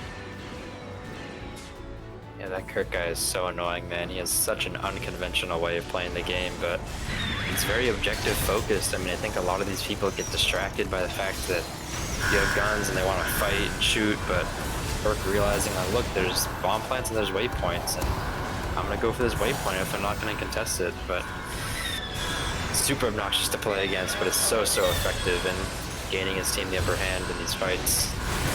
All the ults coming out, and then Seismic Fringe is going to find Kirk, is going to get down by the axe. The Zeta ult comes out on high, but Jason going to find Maki, the only one left to try and defend this, and that is going to be the end of round 1 of overtime. 30 seconds left on the clock, even 50% capture. The question is, will Goots be able to get that 50%? Final round. Start. And if you're 3 a.m., I think you're thinking, how are you going to stop this plant for as long as possible? Because they were able to do so yesterday for about 4 minutes, so I think they're just going to try to recreate what they did during that match earlier. That 52,000 at this point, they're on their way to win. Jets, and Zosi is following it up with 50. You know, lots of damage coming up from both sides. We'll see how Heavy Goots is able to make up for this. Let's see if there's any comp changes. I highly doubt it, but we'll see. Maki actually immediately with the turn A. Yeah, that makes sense. I mean, that's just gonna it's a very important ultimate to have in a last-ditch effort. I'm very concerned though that it might get shot out of the sky a little too early, so we'll see what kind of tech he uses or what the timing is going to be to try and keep that turn A as safe as possible while still having the most amount of impact. Cool cheese with the Marisai. The Mar? Oh no, it was just a tease. It was just a tease. A little bit of a tease there. We're going to see some sick 360 hooks coming out, but maybe it's too early in grand finals for that. But yeah, overtime, of course, everyone's starting with 50% ult charge. So these characters that rely on their ult for a lot of their value are going to be a lot more important in these overtime rounds. And of course, turn A fits that description perfectly, right? That butterfly can be so game-changing on its own. So I think that's their game plan for at least stopping one of these pushes coming in inside of the Utes. He will find that aggressiveness on the height along with this another Gundam. He is going to get taken out early though, unfortunately. That high level pressure from that left side height. This is the more advantageous part. This is the correct, this is like that standard way you play this map, taking this high ground building, really pushing that high ground, high control, and just hard trying to create space. How do you convert it to we will see. Ultimate immediately from a well coming out, trying to play and put lines out onto the bombs to try and screen off any Boondiggle's though getting put low. Protocol is going to have to go and grab that waypoint. It's been a little bit too long. I think. Yeah, it's just going to be enough to get pushed back to the fight. That delayed push. We'll see where it goes. Cringer's really far up in the Susan. It looks like he's going to have to get out with his life, though. So good on him to not get picked. It's very deadly on the side of 3 a.m. for any of your players to go on early here. That's what happens to Woe and Maki. So Headhunter dining his ultimate, trying to put a stop to a couple of these players. The Zeta ult and the Hades also come out, so it's looking like a pretty safe plant so far. On the side of the Goots, there's only 20 seconds left for the 3M Gaming here to make a push. They don't have Butterfly yet. You gotta try to build that as soon as you can and just pop it. But he goes down. Yeah, never That's not good at all. 5 seconds left, and Attempt's gonna have to come out. And it's gonna have to come out soon. They're gonna have to get told as the bomb comes out, and they aren't able to do it. That is gonna go in the favor of Heavy Goots. I mean, just a really good job on the Goots to get some offensive momentum going there. They pop ults basically right as they get them. 3AM couldn't quite get theirs in time to retaliate, so yeah. All you needed was that plant and then like one team fight win, and there's the map.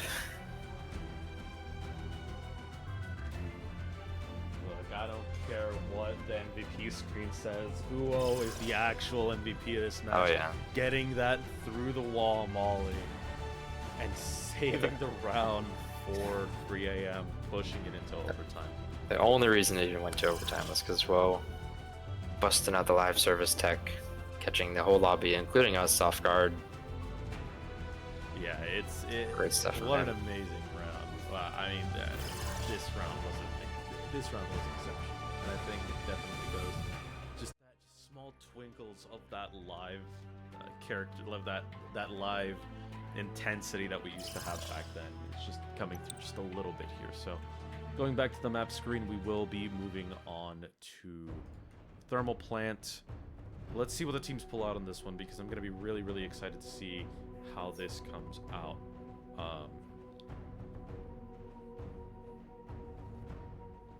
I think Hacks wasn't in this. It wasn't in the last one, so they are going to be putting Hacks in.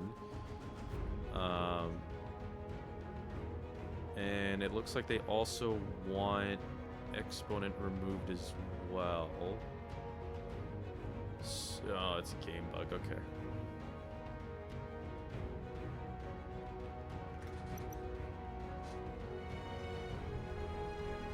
I don't know if it's a bug or if they're just trolling maybe a little bit, but we did see Red, Protocol, and Little Pebble move out of the starting team there, and Hacks and Exponent came in. So we'll see if Exponent's here to stay or if it really is maybe some bug going on, but I expect him to be in this map. I mean, you kind of want a Sazby on Therm. Oh, there he goes.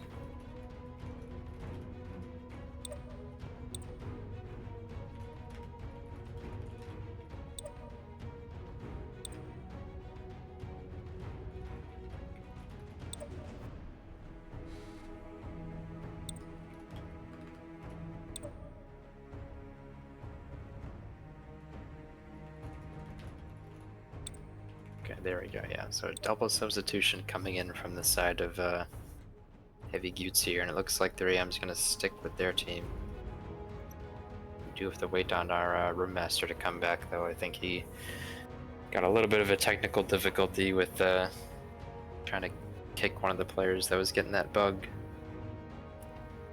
So it'll be just a minute here as we get reconnected.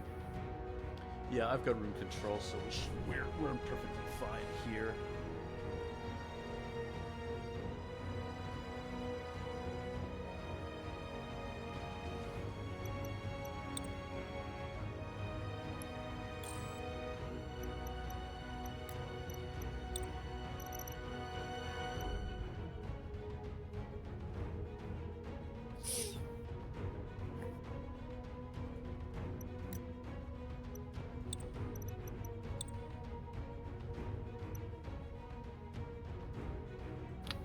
So I think once Boone ready's up, we should be good to go into map 2.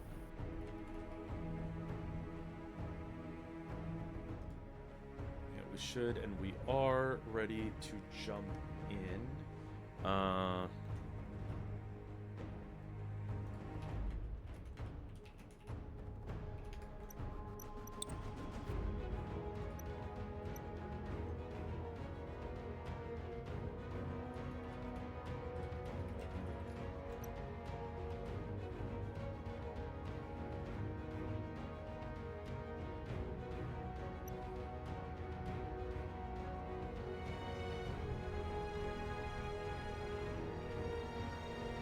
We are ready to jump into thermal plants, and this is going to be a really interesting match. So we're swapping servers as we go.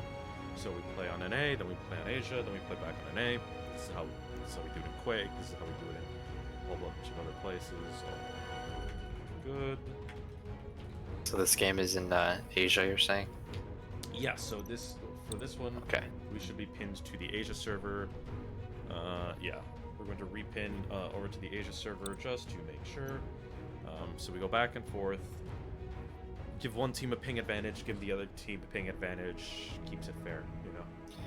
Right, so 3M Gaming is going to have ping advantage, and this was their first map choice, I believe, so this is one that you really want to win if you're 3M to keep your hopes alive in this series. So we'll see if they're able to strike back here on Thermal. Yeah, so the map advantage and ping advantage, true, is going to be really favorable for them. It's the same thing with MLG. I mean, they had map advantage, they had ping advantage, Right. so it's even on both ends. We'll see what happens here in this one. I'm very excited to see what both teams are going to pull out for this one. I'm expecting a little bit more of a traditional comp style. Dom, Pale, Saz, Ash, Z2R, you know. Boone with the barb, you know. I am expecting to see just a little bit more mainline here. Hax, though, is going to be coming out with the Gundam. Is looking like he's going to be replacing the Z2R. So Right, which kind of makes sense, because you know they're going to have a GM, and another Gundam's highlighting Hyperion right now, so there's a couple shields for you to break on that Gundam. It's also just a really strong character on Thermal in general. Your goal is to capture the target when All of that The heavy mission is immunity, about to begin. that immunity bubble is really interesting because it doesn't have a health pool, so it can absorb a lot, just for a very set amount of time. It's a little interesting because it technically does have a health bar. It's a little weird because it goes from 100 to 0. It's not an actual like raw health down to its capacity. You know, the opening comes out from both teams are going to be trying to play for that mega health. So it's an early fight for 1 5 3 and Expo though is going to be expanding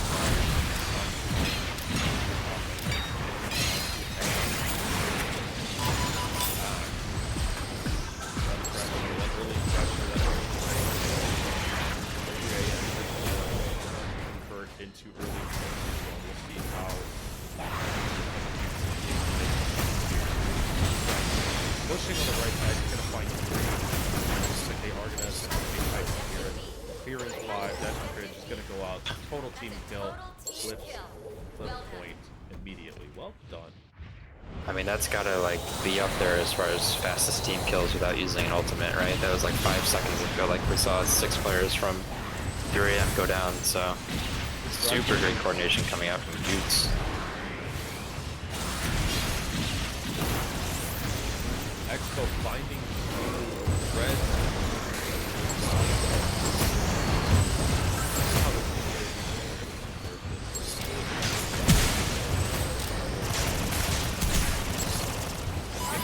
Another gun back to find Mirai.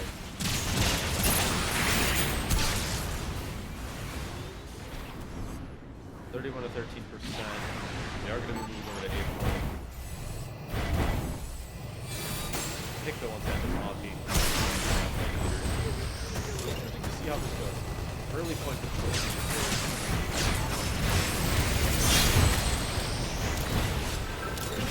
Yeah, the best part about taking that early point, taking those early fights, getting the advantage is now you have better ult economy going on to A here, so with an early rotation coming out and some ultimate abilities, I fully expect that they'll have a lot of point progress on this point as well.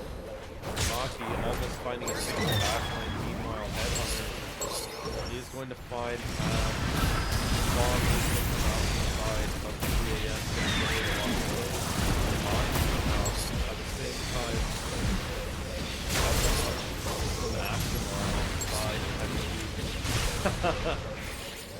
And a red Can't escape actually those be able mines. to come up from Exponent onto dead. Pretty good res there, honestly. I'm kind of surprised at Mirai coming out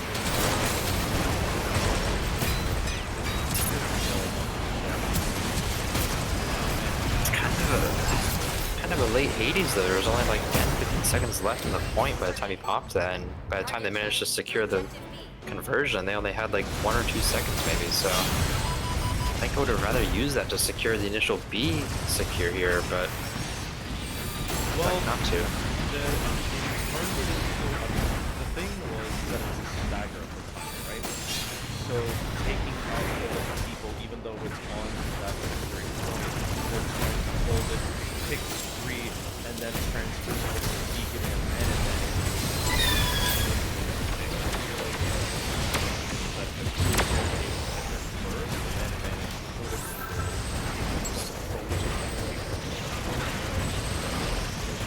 A little bit rounded off. Boom.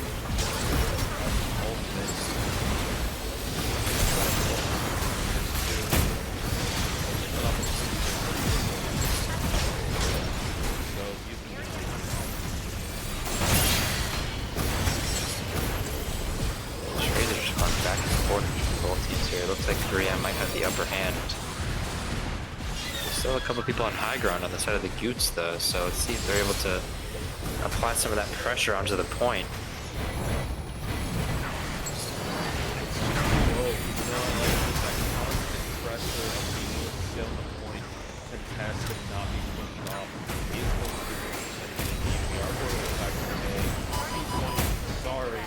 Had your time to shine. Go back to A. On your line, yet again.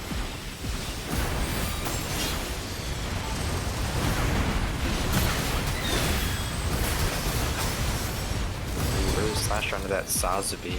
Does find the kill eventually, but he does go down in the meantime. He'll get res though, so it's looking like advantage 3am again onto this initial A point. Everyone on the side of Utes going down. They have a couple ults to work with though. They of course have that big Garble, you know, the Gundam will contest some space. They have Punch, another Hades coming up. On the side of 3am, all they really have to work with is that Hades and Napalm, so we'll see if they're able to buy some time with that, but I expect the Utes to be able to retake here.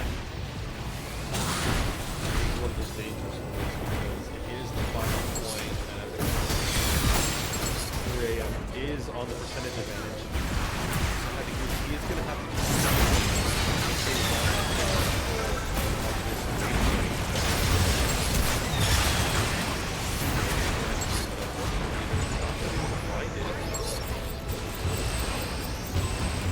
Woon's able to find the back cap, but he's all alone, so easy cleanup there.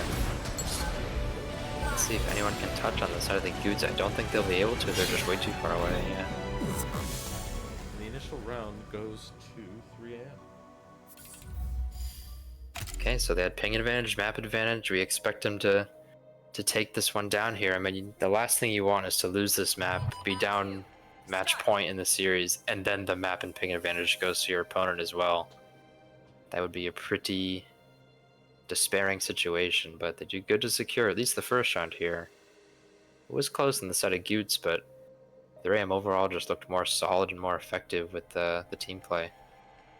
And the damage numbers reflect this. Headhunter at 23,000, Mirai at 20, Nether Gundam 23 kills, current kill leader, and yeah, I mean, it's, you know, I think it definitely shows in the statistics, right? You know, seeing the amount of damage done, the amount of deaths, the lower amount of deaths, the amount of repairs across the board as well for 3am.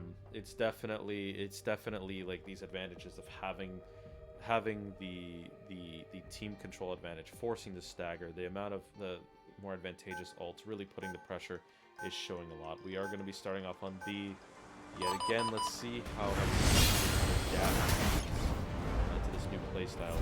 Feels going to be immediately charged here up the ramp.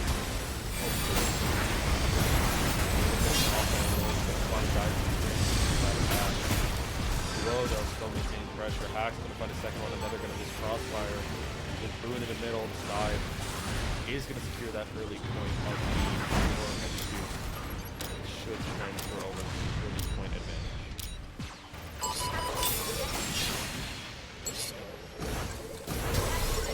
Yeah, they're going to try to stall it for a little bit on the side of 3am, but not able to for very long, so it's just going to be a quick reset here, and gotta recontest this early advantage towards the side of the Goots, but we'll see how Headhunter and company elect to approach this. Looks like Ponti's going to cause a little bit of a nuisance up here, doing what Z2R does best, going around, drawing attention, taking out backs. Ross is trying to force the issue on point. Absolutely, that issue has been forced. The letter has been sent, Expo received. Unfortunately, it's the taxman coming to collect, and the point does flip over to 3am. Last 15 seconds, 16%, 16.8% in their favor, and 8, about a 10, 12% difference. The team's already opening up onto the fight towards the point. Expo going to be shot again.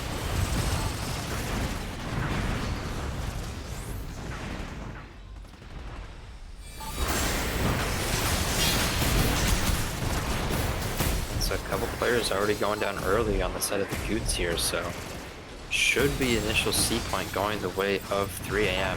You gotta be careful not to get picked here if you're cringe though. He is gonna get found out. So is Maki, but you get a couple trades on the other side as well. Minds really heavily staring at Expo right now is gonna put him into a very nasty spot. He's going to space out Graphite Eater just a little bit, but both Jets and Boondiggles managed to find a couple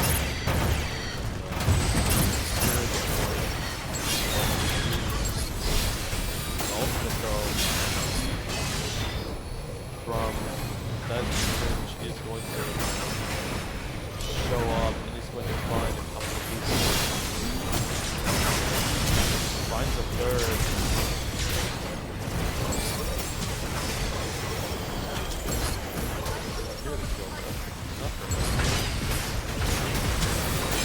Woe's too much.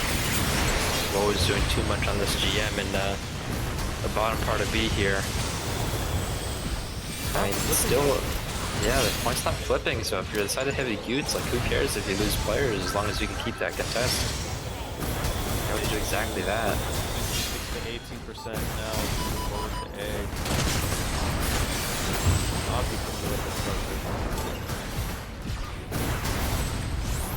So 6 ults on the side of the Utes here, looking like Serenity from earlier. We have a couple of ults to respond with, including that skewer.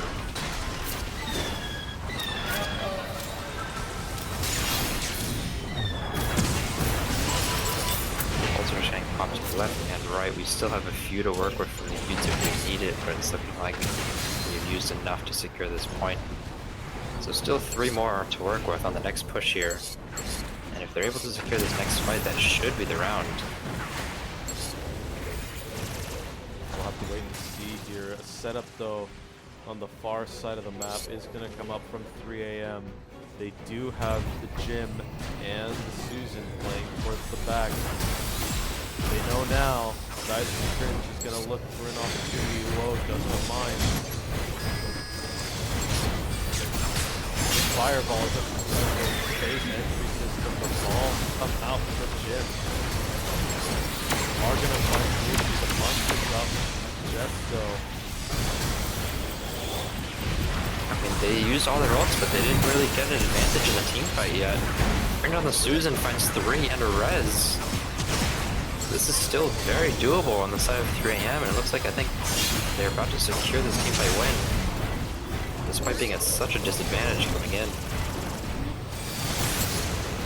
Chet's though creating a lot of delay for the team.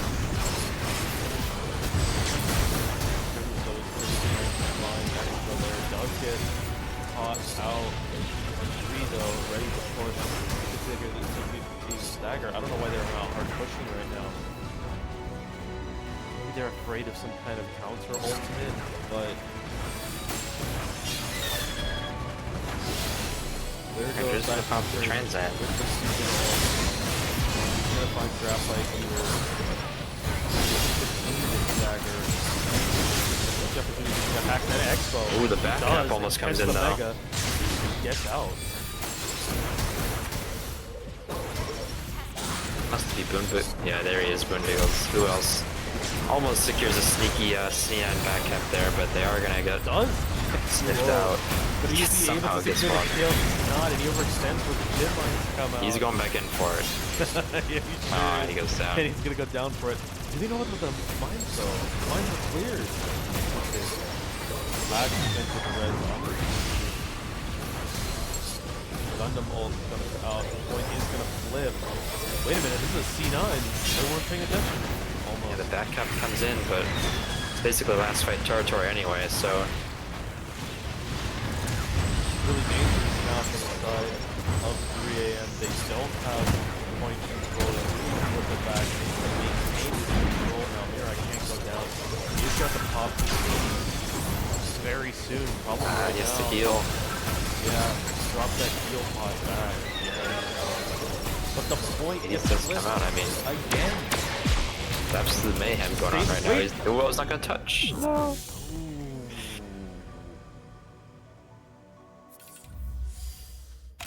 Unfortunately, we are eventually. going to go to round 3 here at Thermal Plant. Just a couple of micro positionings twice now. 3 a.m. have failed to recognize that the point is the most important thing. And do drop it, and this last time is going to be determining for the round. Hopefully twice now they've learned this mistake and they won't make it again. Taking a look at damage numbers, 43,000 by Headhunter, 37 by Jet, followed by 37... actually dies from Cringe at 37.4. I mean, Woe with 44 elims is top in the lobby. I mean, no one else from the side of Gutzer is even at 40, so this guy is killing absolutely everything on that GM, as usual. Hey, listen, alright, I don't want to say anything, but, I mean, Fusion nearly lost to a gym in the 20k, so Breakout 3, R&D, if you guys watch that against Goo Gang, if you know, you know.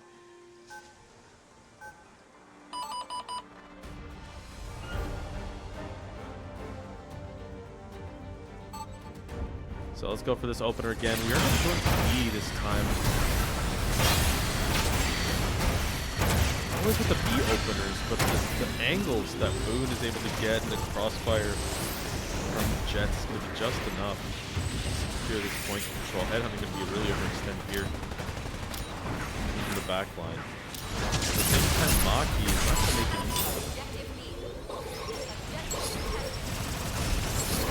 Points still getting contested here early in the round, but it's looking slowly but surely like Heavy Buttes might be starting to get an advantage, and they do end up securing that point. So a couple picks going out the way of 3 AM though, but I can't imagine they're able to actually clean this up here. Height control is just too strong on the side of the Gutes. Headhunter's doing what he can on point. He does find one onto Boone. He's gonna be able to get out and heal actually. Zuzu is gonna try to chase him down, but gets caught out by Woe. So they're slowly crawling back into this on the side of 3 AM. Yeah, that really quick rotate is going to be really important. I will slap the camera on the head.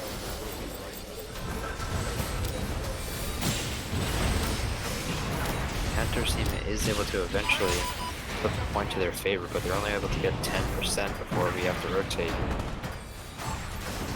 So early point control for A will be on the side of the Gutes, but Headhunter still has 20 seconds to work with to try to find a couple heads here. He's not able to. Graphicator's going to shut him down. Almost able to get that res on.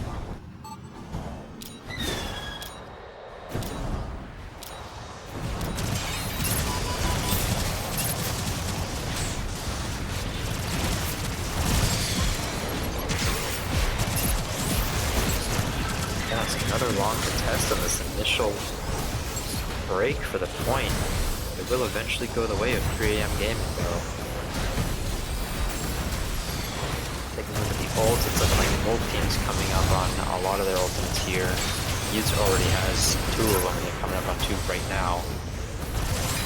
Side 3 and they don't have any yet. They do have a Hades that's just about to come online, but besides that and the Susan, the next closest is Nigerian, he's still a little bit away. They would miss the Hades to secure the rest of this point.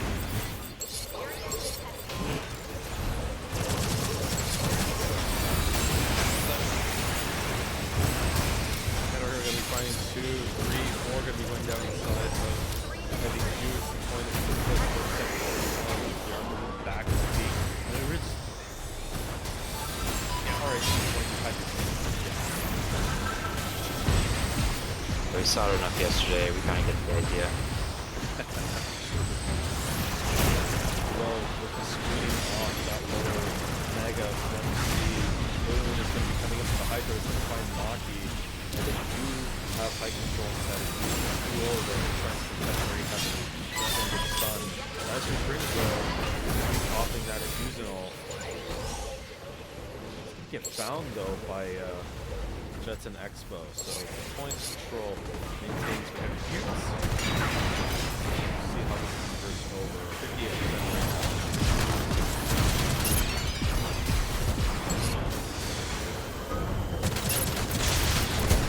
We're gonna look at Turiam's strategy approaching this high ground here. He might try to either use Gundam Ult to buy some space or maybe even a skewer to try to get these people off the high ground. It's looking like we will pump the Gundam Ult and the mines.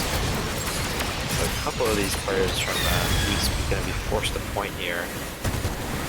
Before X-Mark finds one with Fizzle, and there's the skewer onto Graphite Eater. It's not going to find the pick though.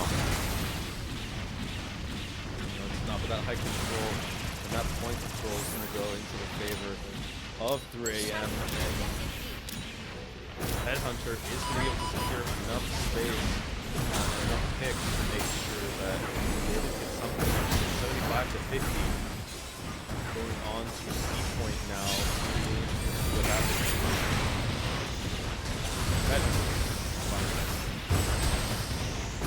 And C point finally going to get shown some love. I think it was like the second or first point on the first round. Haven't seen it since. But some ults on the way of the Goots here should be used to entry. All we really have in response is a slash from Maki. Gundam ult does come in to, looks like, secure the point. It's actually going to find Headhunter as well.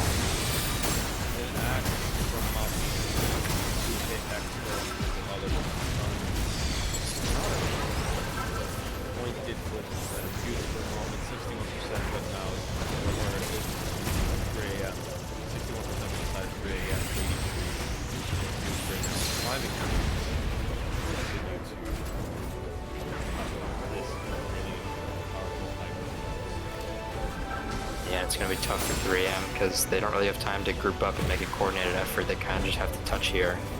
And they don't really have the ults to find many picks anyway. You have to hope this Gundam ult finds something, but it's going to get shut. No, it's going to try to get shut down, but they're not able to actually finish it. But nobody gets picked because of though, and Hax and Boone are going to do what they can to clean up all these players. Barbolt also comes out, and yeah, it's just looking really hard. Unfortunately, the staggers were a little too strong. It is going to be Heavy Goots taking up the second map. Yeah, and that's... You can't feel good about that one if you're 3AM, right? Because if there was a map that you needed to take, it was that one. So now we're heading into a map 3 that we didn't pick, and it's not in our server, so... It's a must-win situation, but it's a disadvantageous one, so... We'll see if they're able to muster a comeback here. Headhunter actually taking MVP despite losing the map, so... Just goes to show what he was outputting there. Low also gets 52k damage on that gym. I mean, no surprises at this point.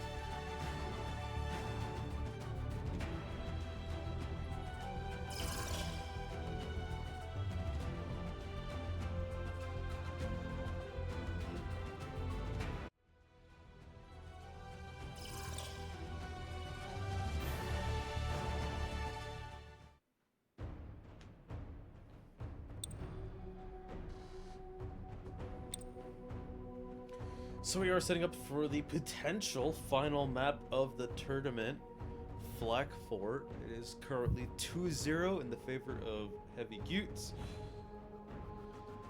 And we are walking into probably the most interesting map for these teams, because it was Heavy Goots, formerly the artist formerly known as Ostacasia,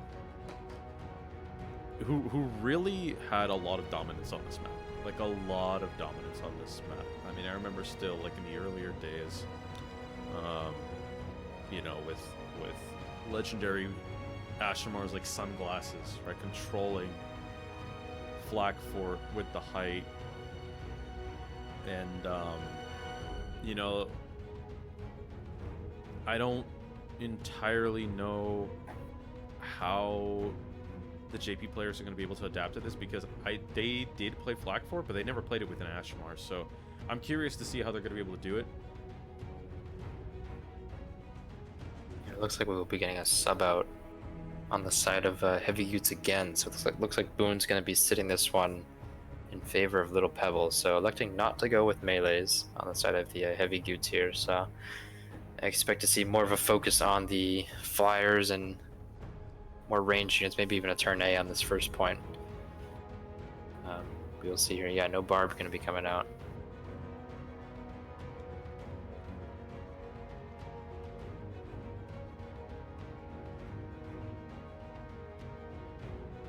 Yeah, we're currently waiting on Reborn. Yeah, Little Pebble. No changes, though, it looks like, from... or no substitutions, let's just say, from this side of... Oh, I spoke too soon. Oh. Akseru is going to be jumping in for MS Maki. So, it's going to be really interesting to see. So, MS Maki getting subbed out. They don't think the Barb is going to be the play here. Understandable. Boondiggle's also getting pulled out as well. So, both teams kind of agreeing that, hey, maybe the melee is not going to be the play for this map. This is a point Here we go. capture Map mission. 3, Flak Fort.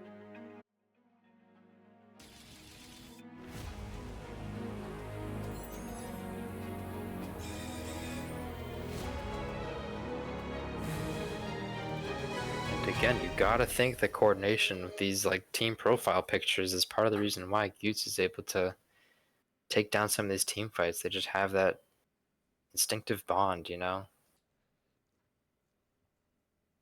The little black Haro with the, not sure what it is, like a leaf in his hair or something. Yeah.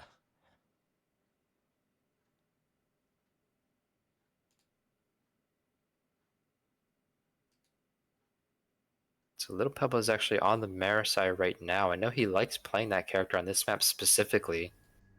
So that'll be cool to see. We also see Red Protocol on the new Gundam. Your goal is to capture both We'll target see how that works with locations. Playgrouper The servers, mission but is about to begin. I know they run a little bit of an unconventional team comp here on the side of the Gutes on this map. It's not like But it works New out for Gundam them, was so. bad during live service. It's just that it's always been the funnels. The funnels have always been the kind of the unfortunate downside of that unit. That it's a really, really inconsistent utility on them.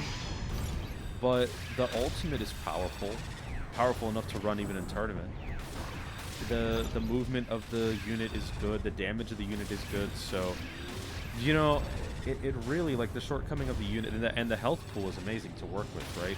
Just having an extra, you know, few hundred HP is very nice to have, so you know, I think as time goes on, New will get a little bit of a redemption, especially inside 7, but we'll see. 3 a.m. opting to do their open outside play per usual. I really disagree with this, but you know, hey, if they can find an opportunity, Mirai almost getting hooked by Kirk. Well, actually, we do, yeah, that's true. We do see a Marsai there, so, and that long flank from the new, the Dom, is exactly what's to be expected.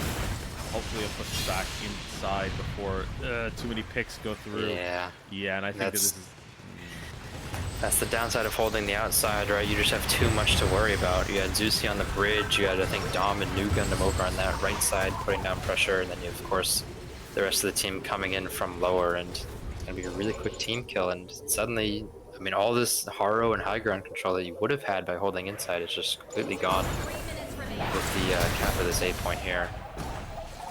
So it's a very high risk, high reward, and that time we saw the high risk part of that outside strategy. Yeah, it's one of the things, again, the time it takes for you to get back the advantage the enemy team has in terms of spawn time, it's just too great. You really want to be holding that building, because one person going down really end it for this team. Those mooks are coming out from the side of Little Pebble, but it's just, the walls are getting in the way. It's just strange, because usually you just get pulled through. Looks like Hughes is able to carry the momentum from the first point pretty well here going forward. They have complete height control.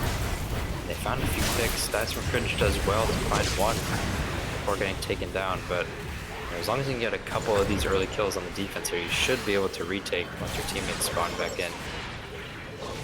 We'll see though, it's all about this height control, and so far it's on the side of the Hughes.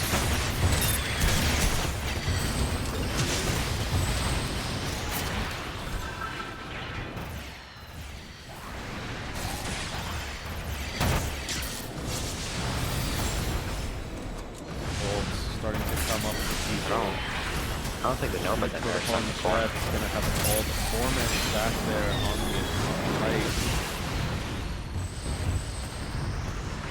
Headhunter ultimate is really not not going to find anybody. A Oh my punch God. from Monteru, Huge though. He's punch. going to find 3. The delay is going to be long enough, though. The pyramid from Protocol is going to get delayed long enough that it's not going to be meaningful in terms of waypoint control. So this actually set them the momentum up enough in 3 AM's favor that they were able to retake control. So Protocol is a unicorn. Yeah, the punch doesn't find any picks, but it does enough damage and causes enough mayhem that the rest of his team's able to come in and clean up house. So it looked like a bit of a fail at first, but I think it ended up being pretty effective. Dalmold and Sawzold coming in on the side of the Utes here, trying to retake this high ground control and have this Hades retaliation. Try to stop that, but he does go down. The Hades getting hit in 2 different ways by the hit skins of New and Ooh, Pale team kill. is not going to be enough, and a team kill is going to come out. And another gun too much in the front. The stagger, I think, is going to spell the end here unless Huo can find an opportunity to touch, but unfortunately is not going to be there fast enough. Yeah, just a really coordinated ult push gets them onto point. They find the team kill, and round's pretty much over from there. I mean, you can touch for a few seconds on Z2 or on Sazabi, but you're not going to put up any sort of damage or kills against 6 of these heavy goots that are staring you down. They're going to kill you pretty much immediately. So it's just a matter of how many seconds can you shave off of that clock. And there's going to be 2:17 remaining on the side of that offense, so a pretty good push from them. But no reason why 3M can't do better here. Yeah, taking a look at damage numbers real quick. We do have on the side of Heavy Goot 15k damage from both Jets. And Zusi 17 currently, actually 19 being the kill leader from the side of Red. And yeah, numbers are looking pretty good right now. Yeah, and on the side of 3AM here, your leader and Headhunter has 12k and he's 6-3, which it's not bad by any means, but when that's your best player, you know, you're probably suffering a little bit from just how oppressive your enemies can be. But again, we'll see. Maybe it's just an offensive map for them. We'll see if they do elect to, if Headhunter would do the same thing he did last time, come out on the sniper, look to see anyone lurking around outside, then go back to Gundam. But they might just know that everyone's going to be staying inside here, staying safe on the side of Heavy Goots. You know, it really is that outside hold. I think that's the thing that's really killing 3AM here. I really disagree with it. We tested it, we tried it in live. It really is just a spawn time. It's the biggest factor for that. Double stun is going to be coming out from that head. What is that? That is Colonel.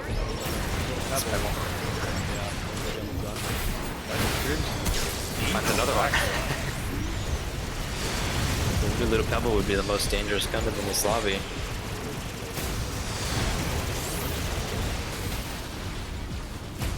Early picks coming out the way of the Goots. Woe, another Gundam, gonna find what they can, but the other's gonna go down here soon. Woe's just gonna jump onto point. They're actually staggering him kind of a little bit here, so kind of a late death coming out from Woe. Protocol nearly going down there. Almost made the 2-man advantage, though. I think that if 3AM really wants to take this point, they are going to have to push this advantage quite heavily.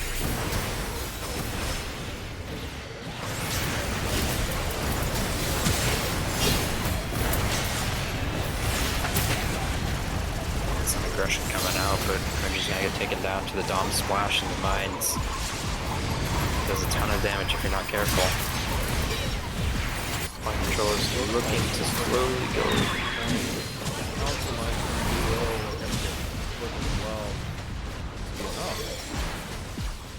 Alright, Woe versus the world, can you do it?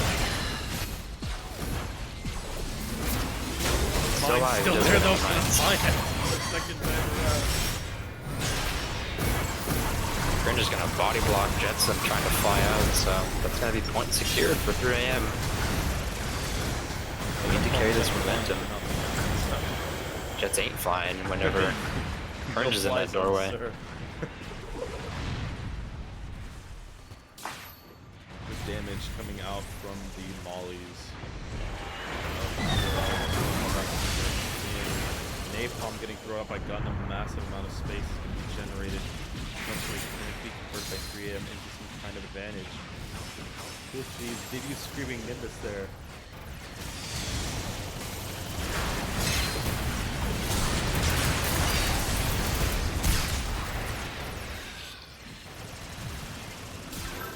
Pretty solid opening hold on the side of Gutes here.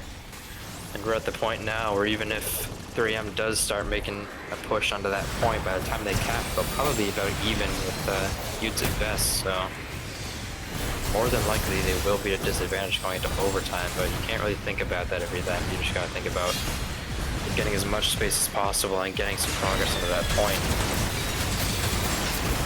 Again, yeah. Is going to find a couple, but is going to give the team enough pressure to put out a total team kill, and that's going to be a reset for the side of 3 AM. Very well needed one with that.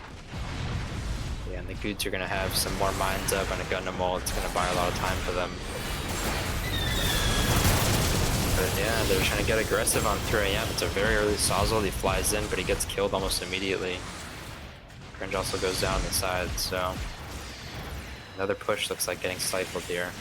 Really good ult usage from the side of Heavy Goods, throwing out the Gundam, throwing out the gym mines to really separate off that Saz and Susan, isolating them heavily from the rest of the team and being able to neutralize their It's that skewer from Aggressive Nether mines from Gundam Woe. that I'm waiting on.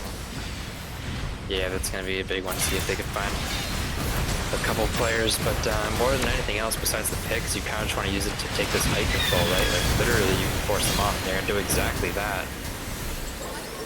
If you do find the pebble, they're going to throw them down on the point. Yeah, but unfortunately, that overextension is going to lead to a backline hit from Heavy Goods, and that is going to clear off 3 AM once again. Closest one to ultimate on the side of 3 AM. It's starting to look more and more far away, this goal of the championship on the side of 3 AM Gaming. Only 1 minute left, and they have made no progress on this point so far, so you're going to have to go now. You're going to have to do this cap and hopefully full hold the defense in overtime. Otherwise, your chances of victory looking pretty slim here. It's not over yet, though.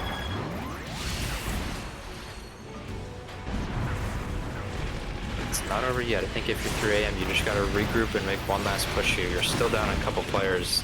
And Sarah does well to find grid protocol, so I think we got to get our teammates to come back and just go.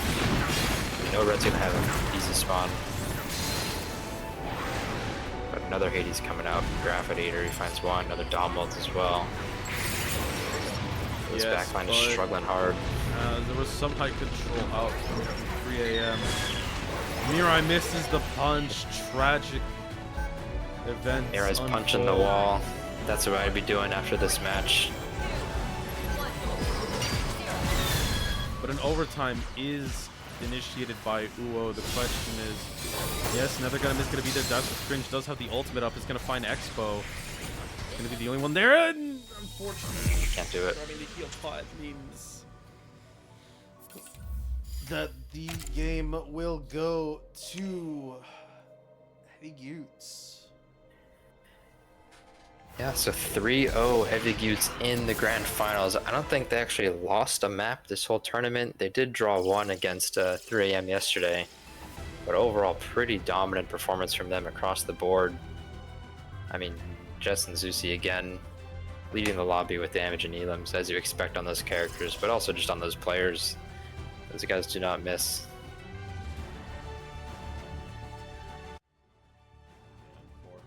But well played to all teams.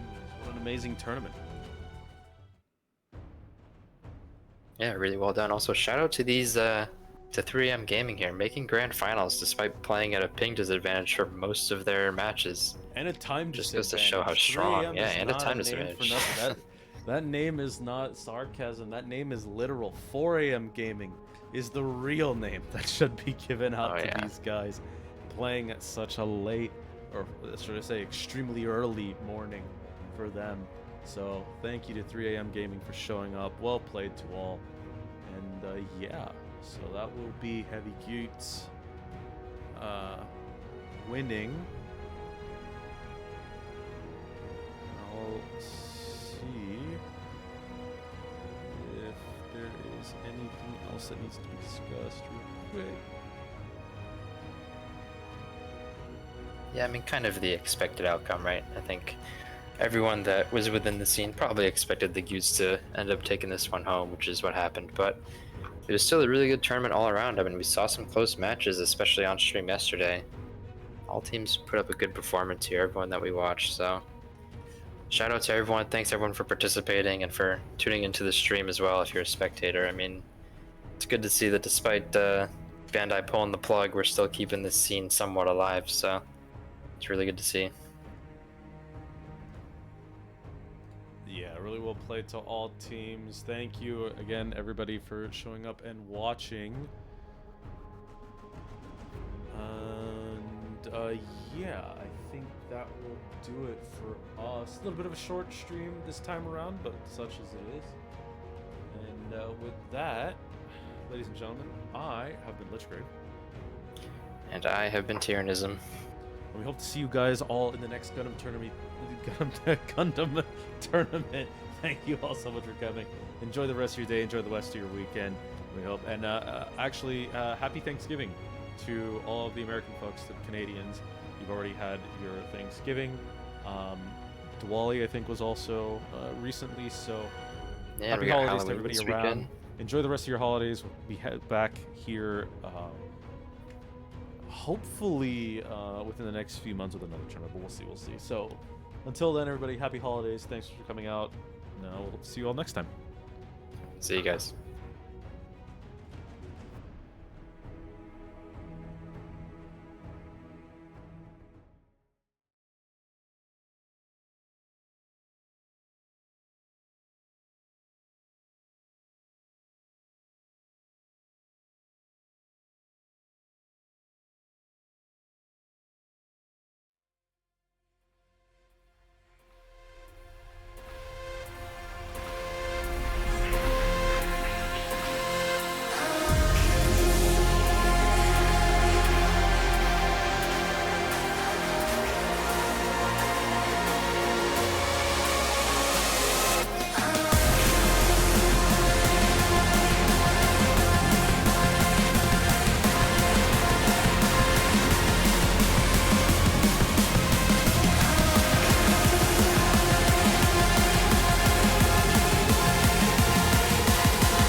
You know I don't play right. Just give me the word, You know I don't play right. Don't give me this. I'm gonna get back when I feel like. You know I don't play right.